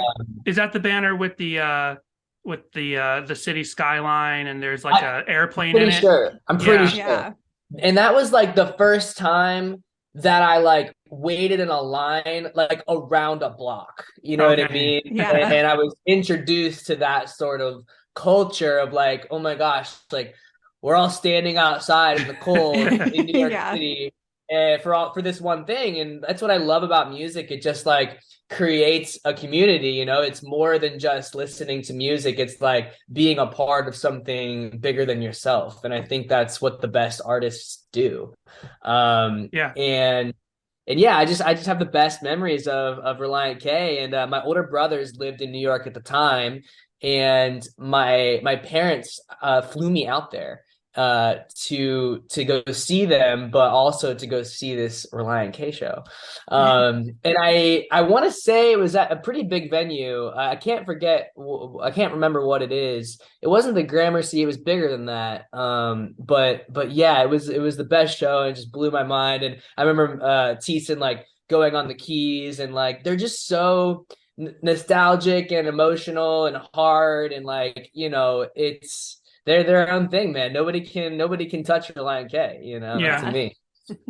Yeah, that's amazing. So we hit the ground running. Yeah. So just to set up for everyone listening, we're talking to Jack Griffo. I'm pronouncing that right? Griffo? That's right. Okay. So and you're an actor, a musician, and I assume so. We had a pretty big week recently for our podcast because the official Relient K Instagram account posted shouted us out for the first time. Like they had slowly been interacting with us over the last couple months, like liking our tweets and putting some of our stuff in their stories, but they actually posted a thing. And so we had a really big week, and like a bunch of people were DMing us and like catching on to us. And then you and I were talking in DMs. Did you hear about us from that Instagram post? I think maybe, yeah. Okay. I saw that there was a Relient K podcast, and I honestly haven't done many podcasts. I've done like a couple, but I've always had a really good time on them. It's like this whole medium of just like very conversational, and it's kind of vulnerable, and and I thought it'd be a great opportunity for something that I'm passionate about to talk about. Yeah, I mean, I've noticed that with a lot of people who have listened to our show and are Relient K fans. It's like I don't have a lot of people to talk about Relient K with. Yeah. So they're asking, they'll ask us things in DMs, and they'll leave us voicemails because we have a voicemail line for our podcast. So like people get to express this thing that, you know, they love this band, but not everybody's heard of them, but they're pretty big. Like it's in like any kind of cult band. It's like, obviously they have fans all over the world, but you're not going to find like a fan sitting next to you on the subway or the bus or something. So it's always great to have a meeting point. I feel like it's one end of the spectrum. I feel like it's like, if you say Relient K, people are either like, what? People are like, yes, you know? I feel like you know. Yeah. I feel like the band though is probably more well known now than the car they were named after. Yeah. Right? It's so funny. And they're from Ohio, right? Something like that. Yeah. They're from Ohio, but they have all kind of migrated to Nashville. Right. And now Matt Hoops lives in Florida. So it's where they all started in Ohio, and then they all kind of started moving to like the Southeast area. Yeah. I feel like they sort of invented that like Midwest emo, right? You know what I'm saying? They were like the biggest band to come out of that like genre before that genre was even a thing, right? I've been seeing more about that genre like now in the past few years than ever. Right. But man, they really just did pioneer like a sound, you know? Right. Yeah. And especially because like, you know, when people would hear Relient K, you know, it's so unique, it's so its own thing, but also there's like these little like God references, right? And like people are like, wait a second, like is this a Christian band, you know? Right. And even people that like, and that's what's so cool about, you know, people in the spotlight that can sort of moonlight a little bit, if you know what I'm saying, kind of like disguise themselves as something else when really the message is what it is. And I think it's such an amazing way to share your perspective as an artist, you know, because if people are like, you know, just shoving their message in the audience's face, like nobody really wants that, you know. Right. But to like hook listeners with a sound that anyone can, because that's like the most universal form of communication. It's just music and sound, and people can hear it and be like, oh yeah, I like this. And then they get to the meat and potatoes of like what they believe in and what their message is, and it's just powerful. It's just awesome stuff. Yeah, I absolutely agree. We've talked about that over the years on the podcast, because some of my background is like, I was raised in a Christian home as well, but I was born in the 80s, so there was no like, I don't know, there was, and I was raised in Boston, so it's like it wasn't a thing where it was like a culture. It wasn't a thing where like Christian media was a culture, but like I see that now, like, you know, especially being on this podcast on social media and stuff, I'm like, you know, people just after my generation, not even generation, but just people just after my decade were like raising this culture of Christian media. And then like a band like Relient K, it takes to like actually kind of break out of that in a way where the music is kind of first and the message, it's not a second, it's very important, but the message, you know, the music is the most important. And unlike, since I grew up in a Christian home, but my parents like didn't like music. They didn't like me listening to everything, but they didn't like stop me. And then I discovered Christian music kind of on my own. And I was like, oh, there's also Christian music. And, you know, I listened to a lot of bands that were that thing you were talking about, where they are very much like putting it in your face. Like you need to get saved, and here it is. And there's a place for that. But there is also a place for bands that want to be a band and then are Christian and have a faith, and they make that a part of their lyrics. But to like make it the music first, like bring people together, no matter where they're coming from with music. And then if they look deeper into, you know, if a Relient K fan looks deeper into their lyrics, they're like, okay, there's something here. And I think that's what's so great about Relient K is, since I'm pretty familiar with a lot of bands, like, not to name anyone, but the Supertones are like super, super evangelical. Like we exist to get people saved. And there was a point early in Relient K's history where it was like, they said, we our mission, like we're here to get people saved, but they kind of like matured, and especially with Mmhmm, because Mmhmm is like their big maturing album musically and message wise. So it's like, okay, we're not just a youth group band anymore. We're going to do Warped Tour. We're going to do Jay Leno. We're going to do all these things and like be a band, and then people can hear what we're saying. And it's a more powerful message that way, as opposed to accosting. Wove it together. Yeah. I think they're like one of the best bands to really do that. And especially because they get people from every side of every aisle. Like the fact that people can listen to them for 20 years and be like, wait, they're a Christian band? Right. And then you because kind it's so it's so, like you said, it's so kind of not in the background, but in a way, just like the music is front and foremost. You know what I mean, with Relient K. You know, and it's obvious that that they want to make good music. You know, that they say what they believe in. You know, but at the end of the day, like it is such a specific sound, and I think that's, you know, as me as an artist myself, like just starting to put music out last year, it is hard to like have, you know, a harmonious aesthetic, you know, and they've just done it so well. And like you said with that was really the album that it seemed like high schoolers becoming adults, you know what I mean, in a very very cool artistic way. And I love that in all their albums, like, you know, like we talk about the Christian thing, and like some songs are just are not even about it. Some songs are about girls, and, you know, some songs are about stuff that, you know, the band members are going through or whatever. Yeah.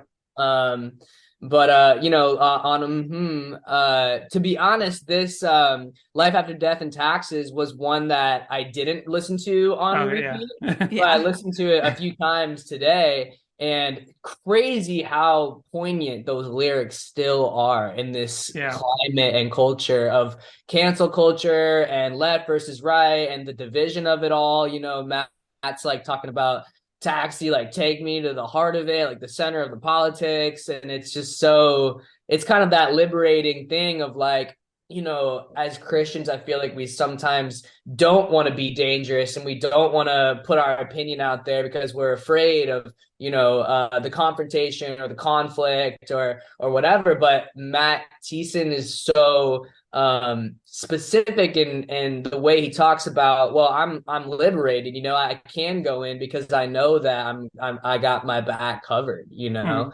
And I think listening to that song today, probably for the first time in many years, it just really struck me and touched me in a way of like, yeah, like we're not supposed to be on the sidelines. We're supposed to get in there. We're supposed to be dangerous. We're supposed to share our opinions, you know, even if, you know, we don't have all the answers. Nobody does. If you're pretending like you do, like you're the lost one, you know what I mean? We're all kind of figuring it out. And as long as we're kind of sort of just true to ourselves and true to what we believe in, then, you know, you really can't go wrong, you know. And I love that about this song. But in this album, I think some of my favorites, I love Who I Am, Hate to Have Been, obviously. This album is my girl's ex-boyfriend, right? Yes. I love that song. And that's just one of those songs that, like, you know, isn't a Christian thing. It's just like I feel like Relient K has like the super emotional songs, the sort of like messagey songs, and like the cheeky songs, you know, like the chapstick and chap lips, you know, the Sadie Hawkins dance, you know, and that, speaking of Sadie, like we can go there for a second. Like, I went to summer camp for like 10 years as a kid, from age 7 to 17. And it was like a Christian camp. And that was the first time I heard Relient K was Sadie Hawkins dance. When they played that, and, you know, everyone's dancing, you know, loving the song with the older kids, you know.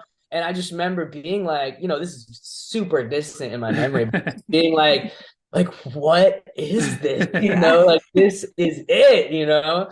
And like I said in the beginning of this podcast, like it's, you know, those super formative years, you know, and I think that's why, you know, music means so much to people, because especially music you listen to as a kid, because it's just so nostalgic when you hear it now. And it kind of just, me as an artist, formed a lot of my perspective and what I like and my taste and my interests. So yeah, that was the first time I heard Relient K with Sadie Hawkins dance at summer camp. And honestly, ever since then, like it was history from there. I just dove into their discography and always followed them. And, you know, I made, you know, posts for them, and because I just wanted people to hear it. And you know, let's get into this. Like, I feel like Relient K has like left us hanging a little bit.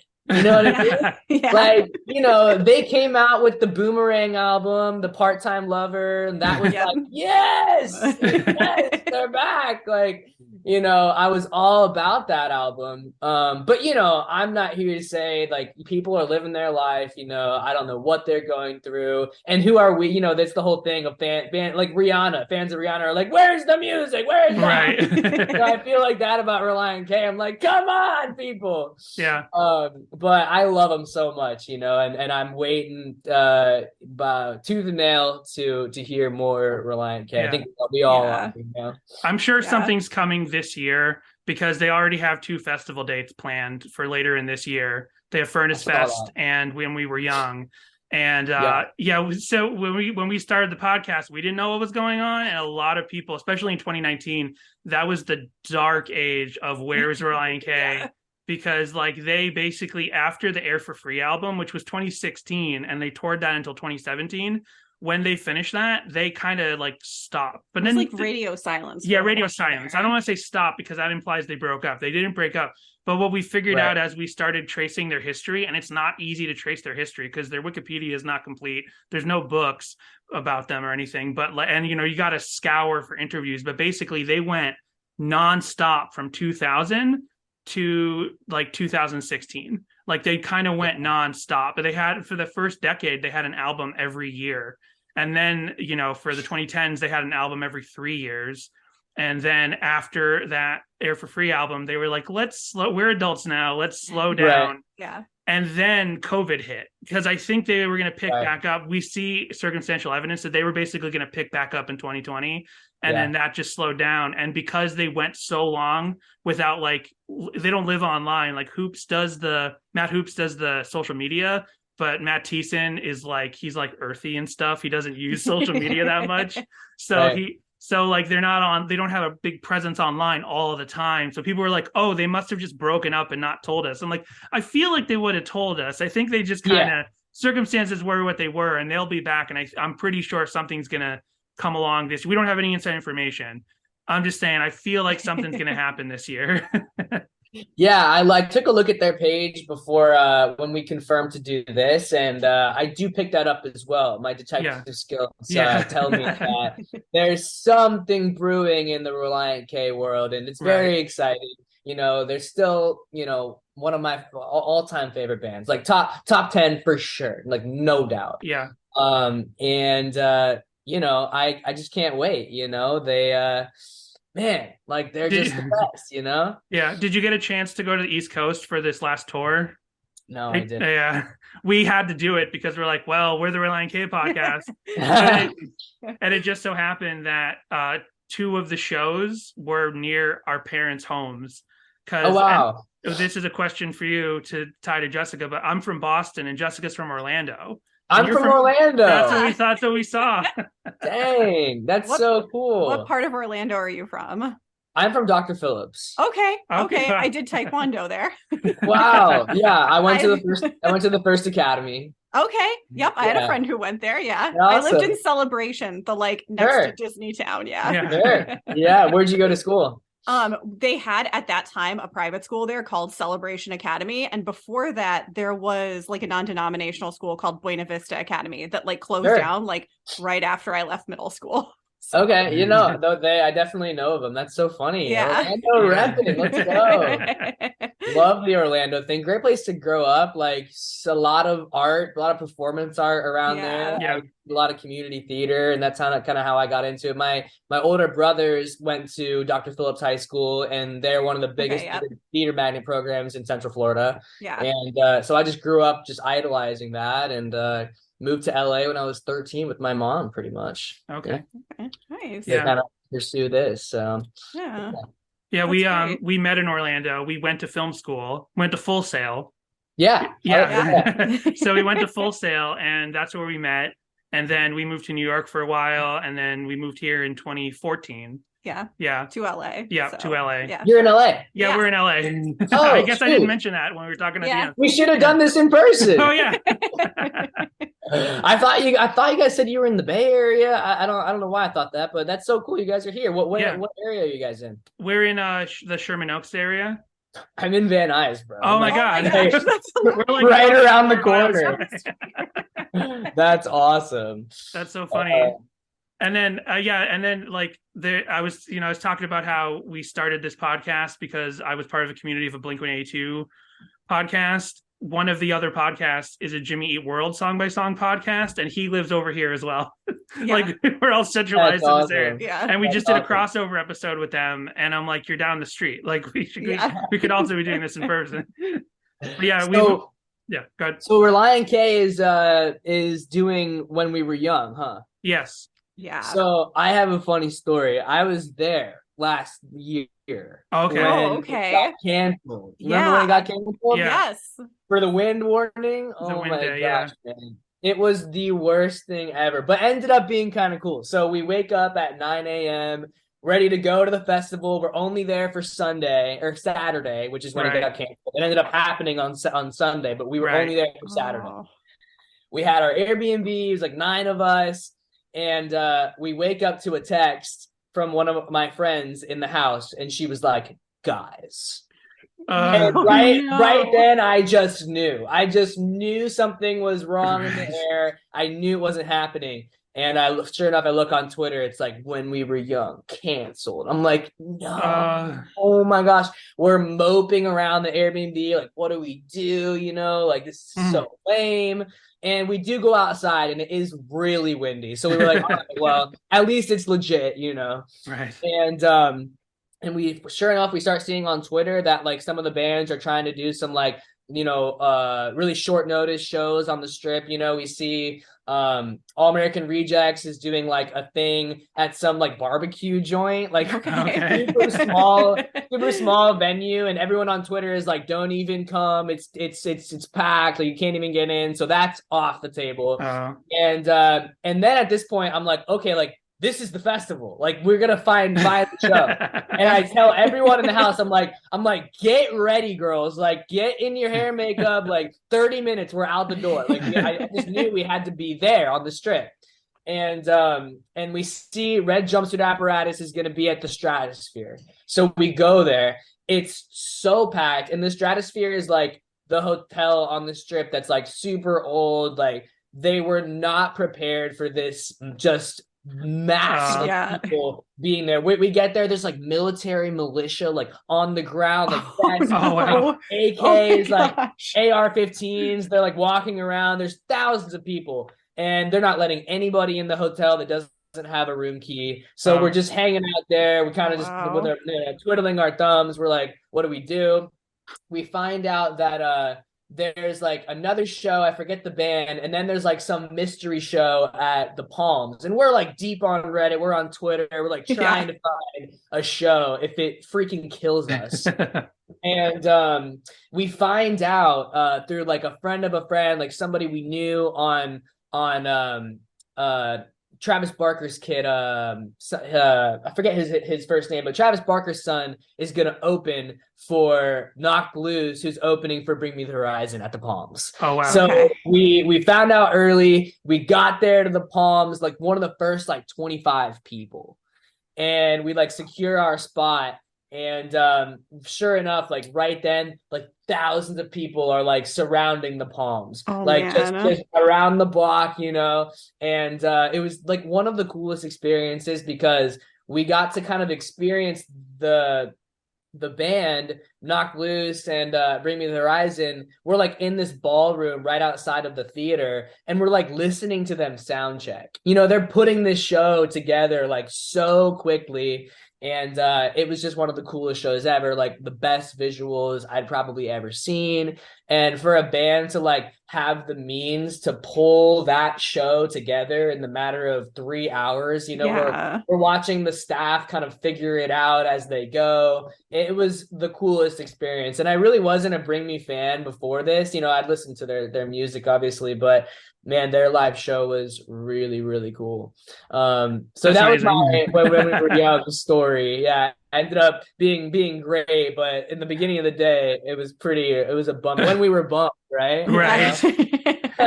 That's amazing because I remember all the memes and everyone talking about like, oh, we knew it. It's emo Fire Fest. It got canceled, and I'm like, it's not on an island. The bands are actually there. Yeah. But then you didn't hear about the day that worked out the next day. Like nobody talked about. I mean, obviously there were articles about it, but there were no memes about it worked out perfect the next day. But I didn't hear any of like bands up and down the strip. That's amazing. Yeah, that's it was really cool. It was like this mini festival, like figuring itself out as the day went. Yeah. I was like, this is it. This is the experience, guys. Like, let's go to the strip. Let's figure it out, you know? It sounds like basically emo South by Southwest, but on the strip. Like you walk down the street and walk into a hotel and there's a band playing. Yeah.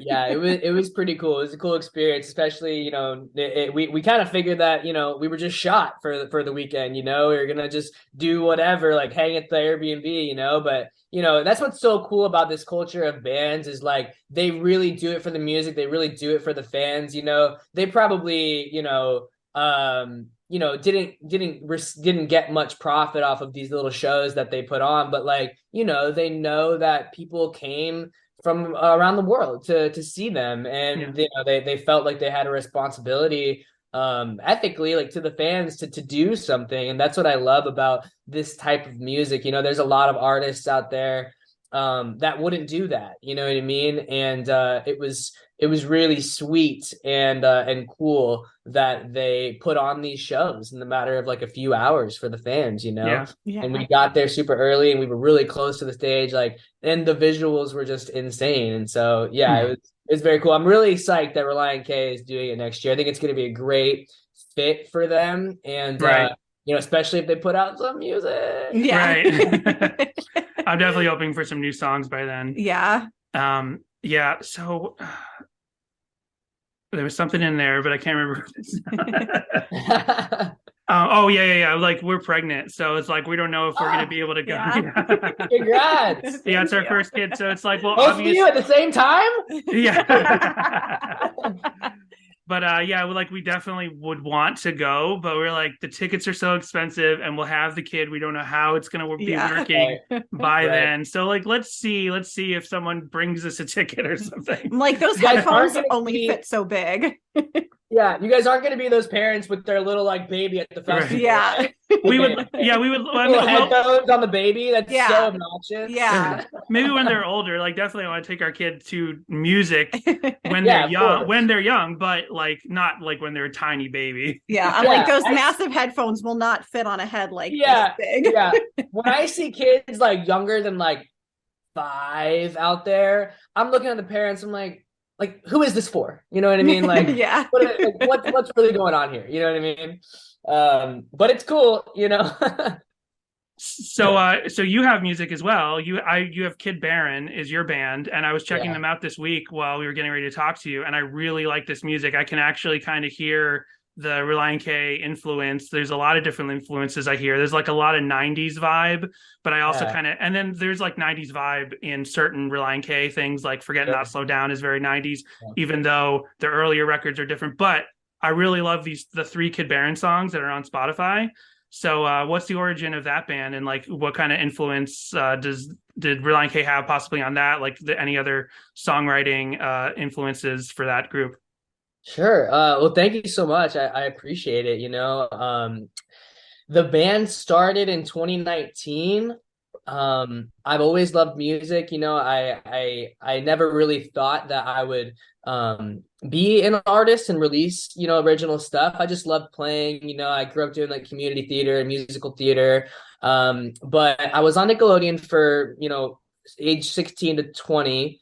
And then I kind of just had all this time in my life totally changed. And, you know, I realized that I have, you know, this gift, and I wanted to pursue it. You know, I started writing songs, and nothing really that like just set me on fire though. I was just kind of teaching myself how to do it. And from 2018 into 2019, I was just, you know, trying to kind of stretch those muscles and, you know, kind of do it for fun, you know. And then I started going through some stuff. My parents ended up splitting up, and that was really, really hard for me, as it is for everybody that happens to. And I really leaned on it as my therapy. You know, I started to write these songs that really meant something to me, and my whole perspective and view of art and music and what it could mean to people and myself totally radically changed. And I've been playing music with my friend Tristan for a while. He's this like, badass guitar player. Like I always loved his skills and his taste and stuff. And when I started going through this stuff with my parents, I sort of texted him and I was like, I feel like I need to make a song. And he was like, come on, like let's like come up to my house in Granada Hills. You guys know. Yep. And and we made this song called Birds about my parents. And like ever since then, it's just been on. Like we saw the vision from the start, and all of 2020, this was at the end of 2019. So all of 2020, that whole wash of a year that it was really awesome for me because I was really exploring this new avenue. We started playing with in a 6-piece. We had a saxophone and congos player from nice. Puerto Rico, and we had a keys player. And so for me, it was really not trying to be a rock star or be a musician. It was just this new thing for me, and I was learning how to play and do this sort of song and dance and fit in with a band, because before that I had just done the music with me and my guitar, and so different being in a band. And so that year, all of 2020 was just really exploring that as a new hobby, kind of finding a new passion for music, starting to write songs that, because this is a kind of an interesting point, like when you collaborate like with people, other musicians, it opens up so many more avenues of what you're doing. I used to just write like on my guitar and figure out the chords and the melody, but all of a sudden I had these musicians like worrying about the music, and I could just sort of like teleport to where I was in my mind. And one of my strengths is the words, the lyrics. And I'm still getting better with melody, but right away I realized that when someone else is doing guitar or instruments, I could flow. And that was something I was like, oh wow, like this is totally different now. I have this band and I can just sort of like share what I'm thinking and put it into a song. And so all of 2020 was kind of that, just exploring. And then we sort of solidified in 2021 as the first group. We were called the Pulp. Okay. And that ended up not being the band, even the band name, because we shortly found out that there was an English band called Pulp, so we couldn't really do that. But yeah, that year 2021 we sort of started playing these backyard sort of shows, a little bit frowned upon because still COVID, but we were like, screw it. Yeah, part of the problem, whatever. And that was just kind of like backyard shows, just kind of dipping my feet into this whole live performance thing. And we didn't hit a studio for like 2 years. I really wanted to just be in a band and have a sort of live sound down, and be able to put on a show. And that was my main priority. I started doing these little shows and I was like, wow, this is totally different from acting. Like acting is like you're kind of sort of hiding behind this character, and music is very much like, this is who I am, like take it or leave it, and it leaves less room for for artists to care about the criticism, because at the end of the day, you're just like who you are. And if someone's going to like come after you for that, it's like, all right, well, sorry. Right. Yeah. And when you're playing a character, it's much more like, oh, the critics and no, you're not believable and this and that. And like, you don't really have to convince anyone when you're doing music if you're doing it in an authentic way. Right. So yeah, and then 2022 last year came around, and that's really when we had been through a couple different versions of the band. We were the Pulp. We were a band called the Pretty Grit for a second. And Tristan, my guitar player, I have to give him credit, like has stayed with me since the beginning, like founding member. And that has been so important to me, to have someone who has my back. And, we have just such similar taste. And, I feel like it just serves the group and the band so much more when there are at least like 2 people that have been in it since the start, and he really balances me out in a great way. I can be kind of emotional and dramatic, and he's very rational, whereas he's very like a spreadsheets kind of guy, and he thinks very rationally, like I said. So yeah, and then 2022, we solidified as Kid Baron, and we started playing um, little club shows. And I remember the first one we did was Molly Malone's in West Hollywood, the Irish pub, Right. sort of that like bowling alley type venue. Yeah. And we packed it out. It was pretty easy to pack out because it was kind of narrow. And I remember just getting off stage, I was like, oh, like this is what I was put here to do, you know? Right. And I never felt like that with acting, you know, like I still am passionate about acting. Like it's my first love for sure. And I still have my auditions and I still work here and there. But music is like the new thing for me that I'm just so passionate about. And I really see a vision for this group and this band. And I sort of start developing that message and that vision. And basically it's like Kid Baron is spelled Baron, like a leader. And it's sort of a double meaning. I didn't know if I was going to name it that or I was going to name it Baren, as in Barren. Because for me, like the whole inception of the group was like this really terrible, tumultuous time in my life when my parents broke up. And I wrote this song about it. And I realized like the sort of transformative power of music, you know, turning something that was so terrible in my life to something, you know, almost joyful in this song Birds. And that kind of became the antithesis of why I do this, you know. And so many times in any profession, but especially art, you have to ask yourself why. Like it's always about the why. Like you might get some credibility or you might get streams, but it's like, will that necessarily translate to like making a living? Like who knows? Like it's so hard to make a living with music, so I have to ask myself why. And it's like, well, I feel like, you know, I have to, like I feel like it's the only thing that feels true and right in my life, and I'm still learning so much about it and there's so much room for growth.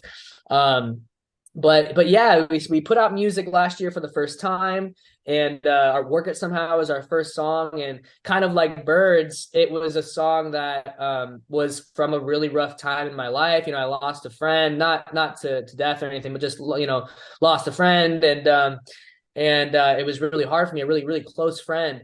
And I just kind of somehow knew in my heart that, you know, even though we weren't talking, that it would just work out. And so I kind of made a song about that. And Work It Somehow was our first single, and it's still one of my favorite songs to play. I'm doing a little acoustic set on Monday at the Ziggy Hotel if you guys are around. Okay. I'm gonna play it on Monday, and I just love that song. And so we put that song out in April, and then we put Best Shot out in September. And all the while last year, we were doing a lot of shows. That was like my main focus last year, was to really do as many shows as we can. We sold out the Viper Room, which was such an amazing night, and probably our best show. And this year, my focus has been more on writing and recording, and I really want to start cataloging this year, but I'm putting out a lot of music. You know, we only put 2 singles out last year, and we already have one under our belt this year. There's another one coming next month with Magic Giant. They're an amazing band. We have a collaboration with them in the works. I'm actually playing and singing that song on stage with them in Venice tonight. Oh, nice. Nice. I'm really excited about it. They're having their tour kickoff show at Venice West tonight. If you guys are around, come. Yeah, I'm singing our new song "Be My Baby" with them, and tomorrow we shoot the music video with them before they leave for tour. And that's been amazing to have a group like that kind of be involved in our process. Basically, their guitar player Zhang got connected to us through one of our old band members, and right away, like he just saw my vision and really supported us from the start as this sort of co-writer, producer, band coach kind of role. And it was just like, I love him so much, and I'm so grateful for someone that, you know, that they were doing and are doing like what we want to be doing. Like they're a top tier touring band. And that's really what we want to do. We want to travel and play shows and share the message with as many people as we can. Right. And so we didn't know if we would do a collaboration with them. It was kind of always like talked about. Basically, Zhang co-wrote and produced Work It Somehow and Best Shot, our first 2 songs. So he's really been instrumental in our whole process and journey. We're going to release an EP this summer that has a lot of songs that or like 4 or 5 songs that we worked with him on. So we're still kind of in that, phase. And yeah, so we brought a song to them called Be My Baby. We hadn't quite hit or landed on a chorus yet. And they really liked it, and they sent us a mix of the song with Austin, their lead singer, singing like a new hook. And we were just like, it was big for us. It was monumental because we were just like, wow, it was pretty surreal to hear like my words and my lyrics, and then this awesome band seeing it and wanting to be a part of it and actually elevating the art so much. So we're very excited about our Magic Giant release coming out. We have, like I said, the show tonight. I'm going to hop on stage, and the music video tomorrow. And Nice. We're going to do a double EP this summer, which is going to be really cool. Like I mentioned, kind of like we have one that we did with Magic Giant, with Zhang, rather. He was kind of the producer of these 3 or 4 songs. And then we're going to do an EP pretty much directly after that. That's a little bit more in the alternative rock scene or scale, if you will. And that's really what I see for the band, being alternative rock. And so I feel like I want to transition the sound a little bit there with that double EP, and then I feel like the stage will be set for our debut album this fall. Right. That's great. Great, yeah. I really enjoyed the music, and I can kind of tell how it could appeal to people who like later Relient K, like from the Forget Not Slow Down, Collapsible Lung, Air for Free era, where they kind of expanded their sound. Like, you definitely have that like rock sound, but with some like contemporaneous elements like Relient K has been doing recently. So I can really see how like a Relient K fan would enjoy your music. I could see how it was written by a Relient K fan. Also, just as you were describing the Work It Out song, which I listened to, but I didn't kind of glom onto what it was about. That's a topic that comes up in Relient K songs all the time, because since we go song by song, there are so many Relient K songs that are about him trying to work out things with friends and work out his relationships. And it's a famous line from another song. I don't mean just with girls, I mean with everyone. From Chapstick Chaplips. Like he's always talking about like Who I Am, It's Who I've Been is about you messed up with a friend and you want to work it out. And we actually call them Bad Friend Thiessen songs, because it's like a theme that constantly comes up on every album. Like he's always trying to like work on himself and his interpersonal relationships. So like there's already that kind of connective tissue there. If a Relient K fan checks out Kid Baron. Well, definitely. I don't know if we can make it tonight, but like I'm definitely, I know. But I definitely want to check out some of your shows in the future. Now that we all know we're in the same city. Yes. Yeah.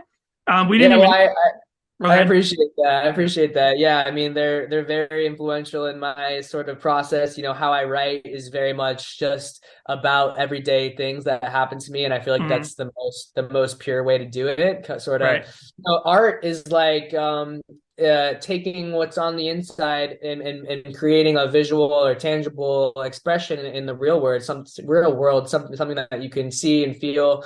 And the best way to do it is just like actually taking, experiences from your life. And it's interesting. I didn't even realize that our first song was about, a friendship. And I feel like relationships are, the most important thing to me, people and other and getting to know people and loving people and sort of helping, you know what I mean? And I think that when you're on your deathbed, you're not really looking back at like, I wish I worked more, I wish I made more money, or I wish I got the newest iPhone. It's like, I wish I spent more time with people, like people that I love. So I feel like it's interesting. I didn't really realize that connection, that they do have a lot of songs about friendships and stuff like that. Right.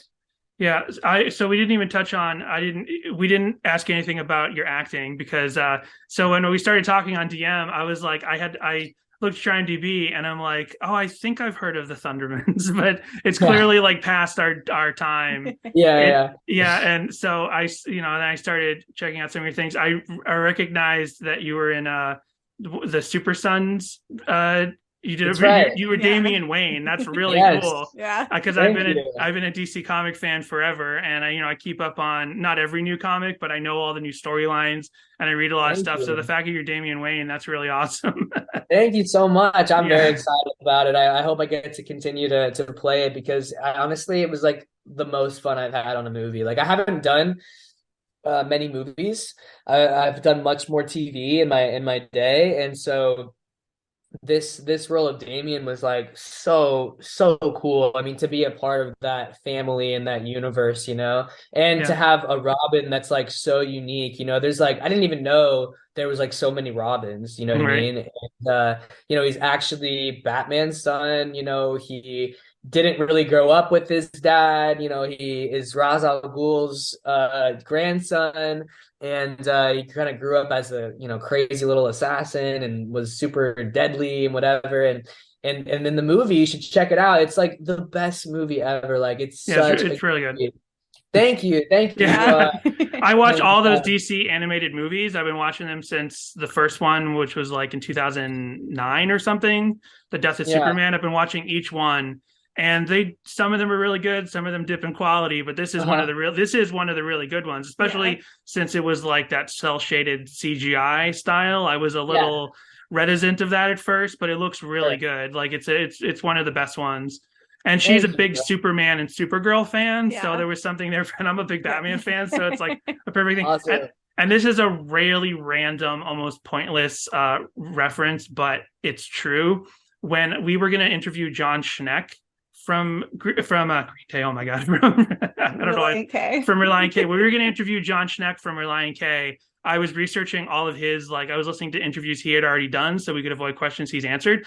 And he had this is like back in 2012 or something, or whenever the comic came out. He was reading the Super Sons comic at the time, and he talked about that comic back then, like in interviews. And I'm like, this is so random that the comic book member of Relient K talked about in multiple interviews like 10 years ago.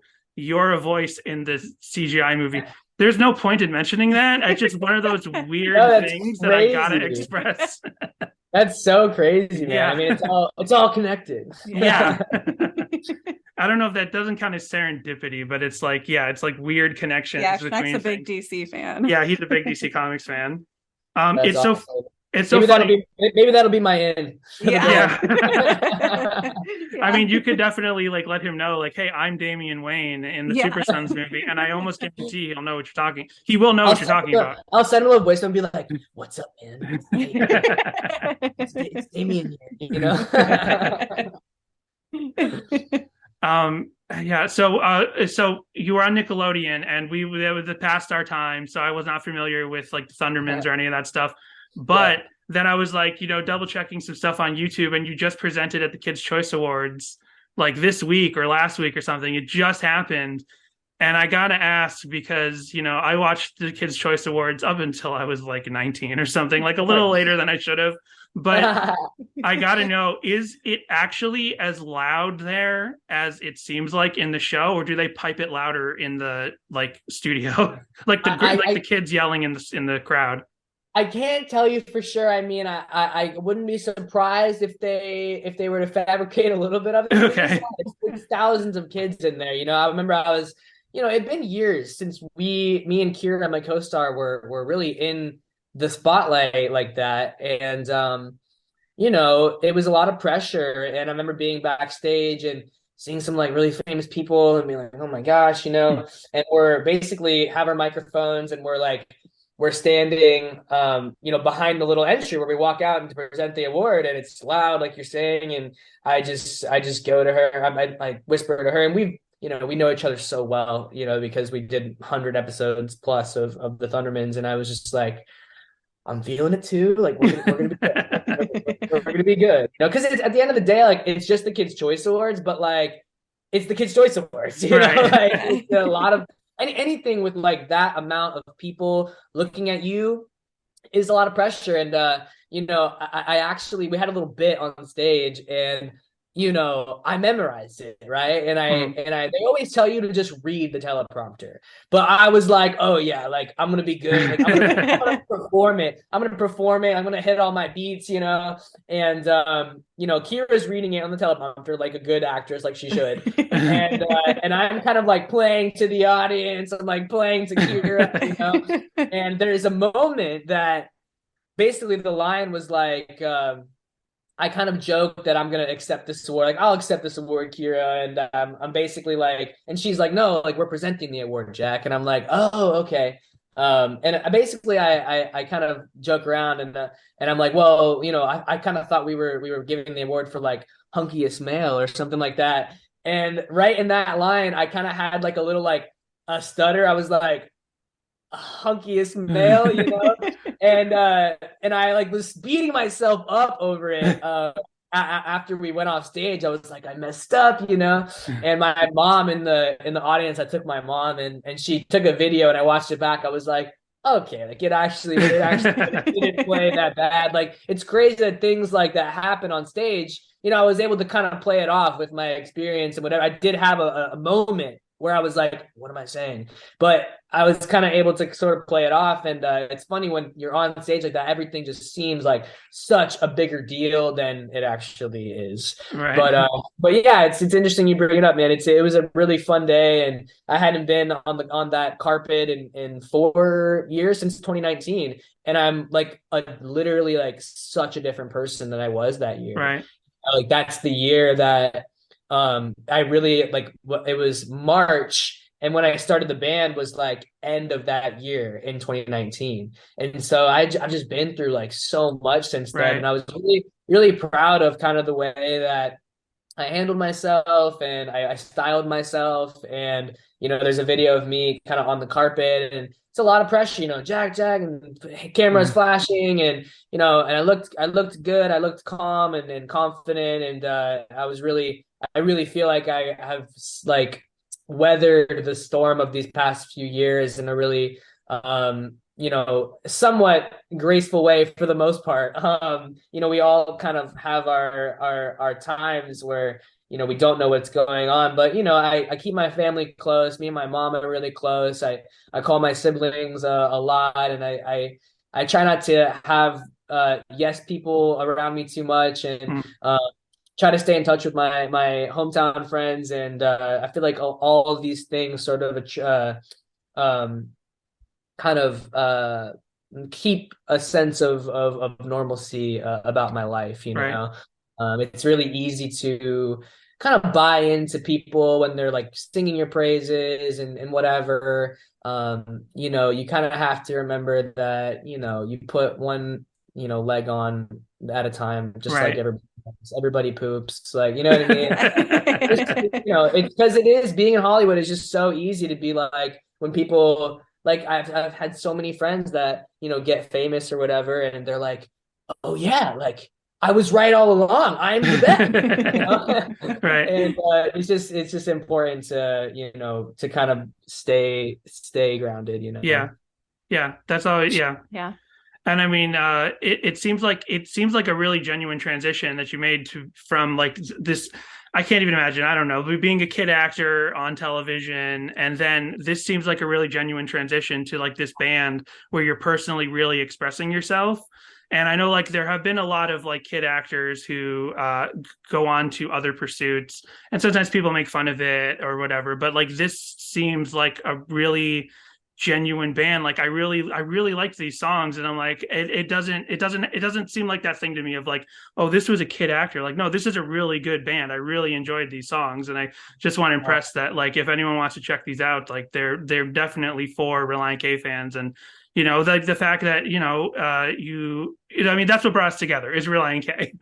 That's the main thing that brought us together. And like, I feel like if you're a Relient K fan, like you got to kind of stay grounded, because that's what a lot of their music is about. Their music is about like staying connected and not and like that is so much of Matt Thiessen's writing, is like he definitely writes a lot about like trying to stay friends with people where you've messed up with, or trying to remember who you are, both in like a spiritual sense but also just kind of like in a everyday sense. So it's like I could definitely see I can definitely feel the influence of that in just this conversation that we're having. Like it's so great that a band like Relient K can influence people in different ways and all kind of intertwine into our stories, and it all kind of comes together. Am I making any sense right now? Totally are. Totally, bro. I appreciate all of it. Yeah, it was amazing to talk to you guys today. And let's keep in touch. You should come out to a show or something when you get a chance.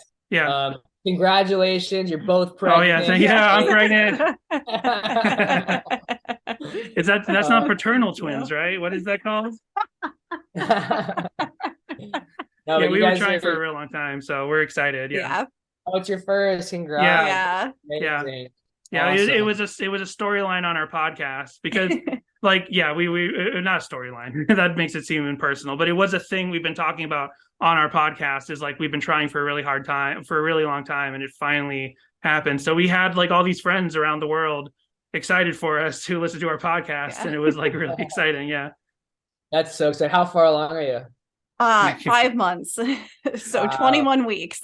Yeah. Amazing. That's so cool. I definitely want to have kids one day. I'm a big believer in power of family and 2 parents. And I think it's amazing. It's honestly like the pinnacle of what you can do here. You know what I mean? Yeah. Like pass on the good things that you've learned, and it's a huge accomplishment. So we still got a ways to go, but congratulations. Thank you. Yeah, wish you guys the best. Absolutely. Thank you. So is there anything you want to direct people towards to check out of yours, like your Instagram, your Spotify, anything like that? Sure, yeah. So my Instagram is just my name, Jack Griffo, and I kind of do all of my posting and kind of updates on there. I do have a Twitter, same thing, Jack Griffo, and my band stuff is pretty much Kid Baron music everywhere. And our Spotify obviously is Kid Baron.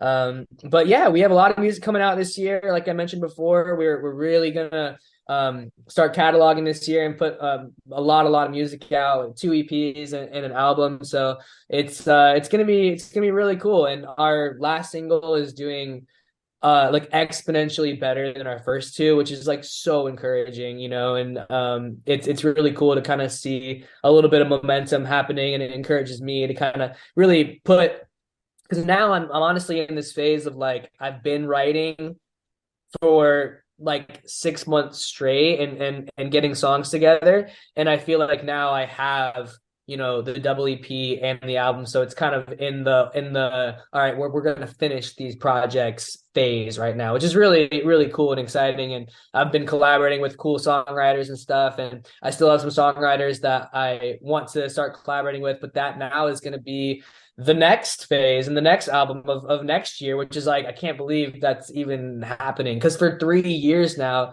it's been like we're figuring this out. We're gonna, play a lot, and we're gonna write a lot, and now we're like putting out music. It's really cool. So yeah, Kid Baron, Jack Griffo, I love all you guys, and it's great to meet you guys. You guys are awesome, and let's definitely catch a Relient K show together one of these days.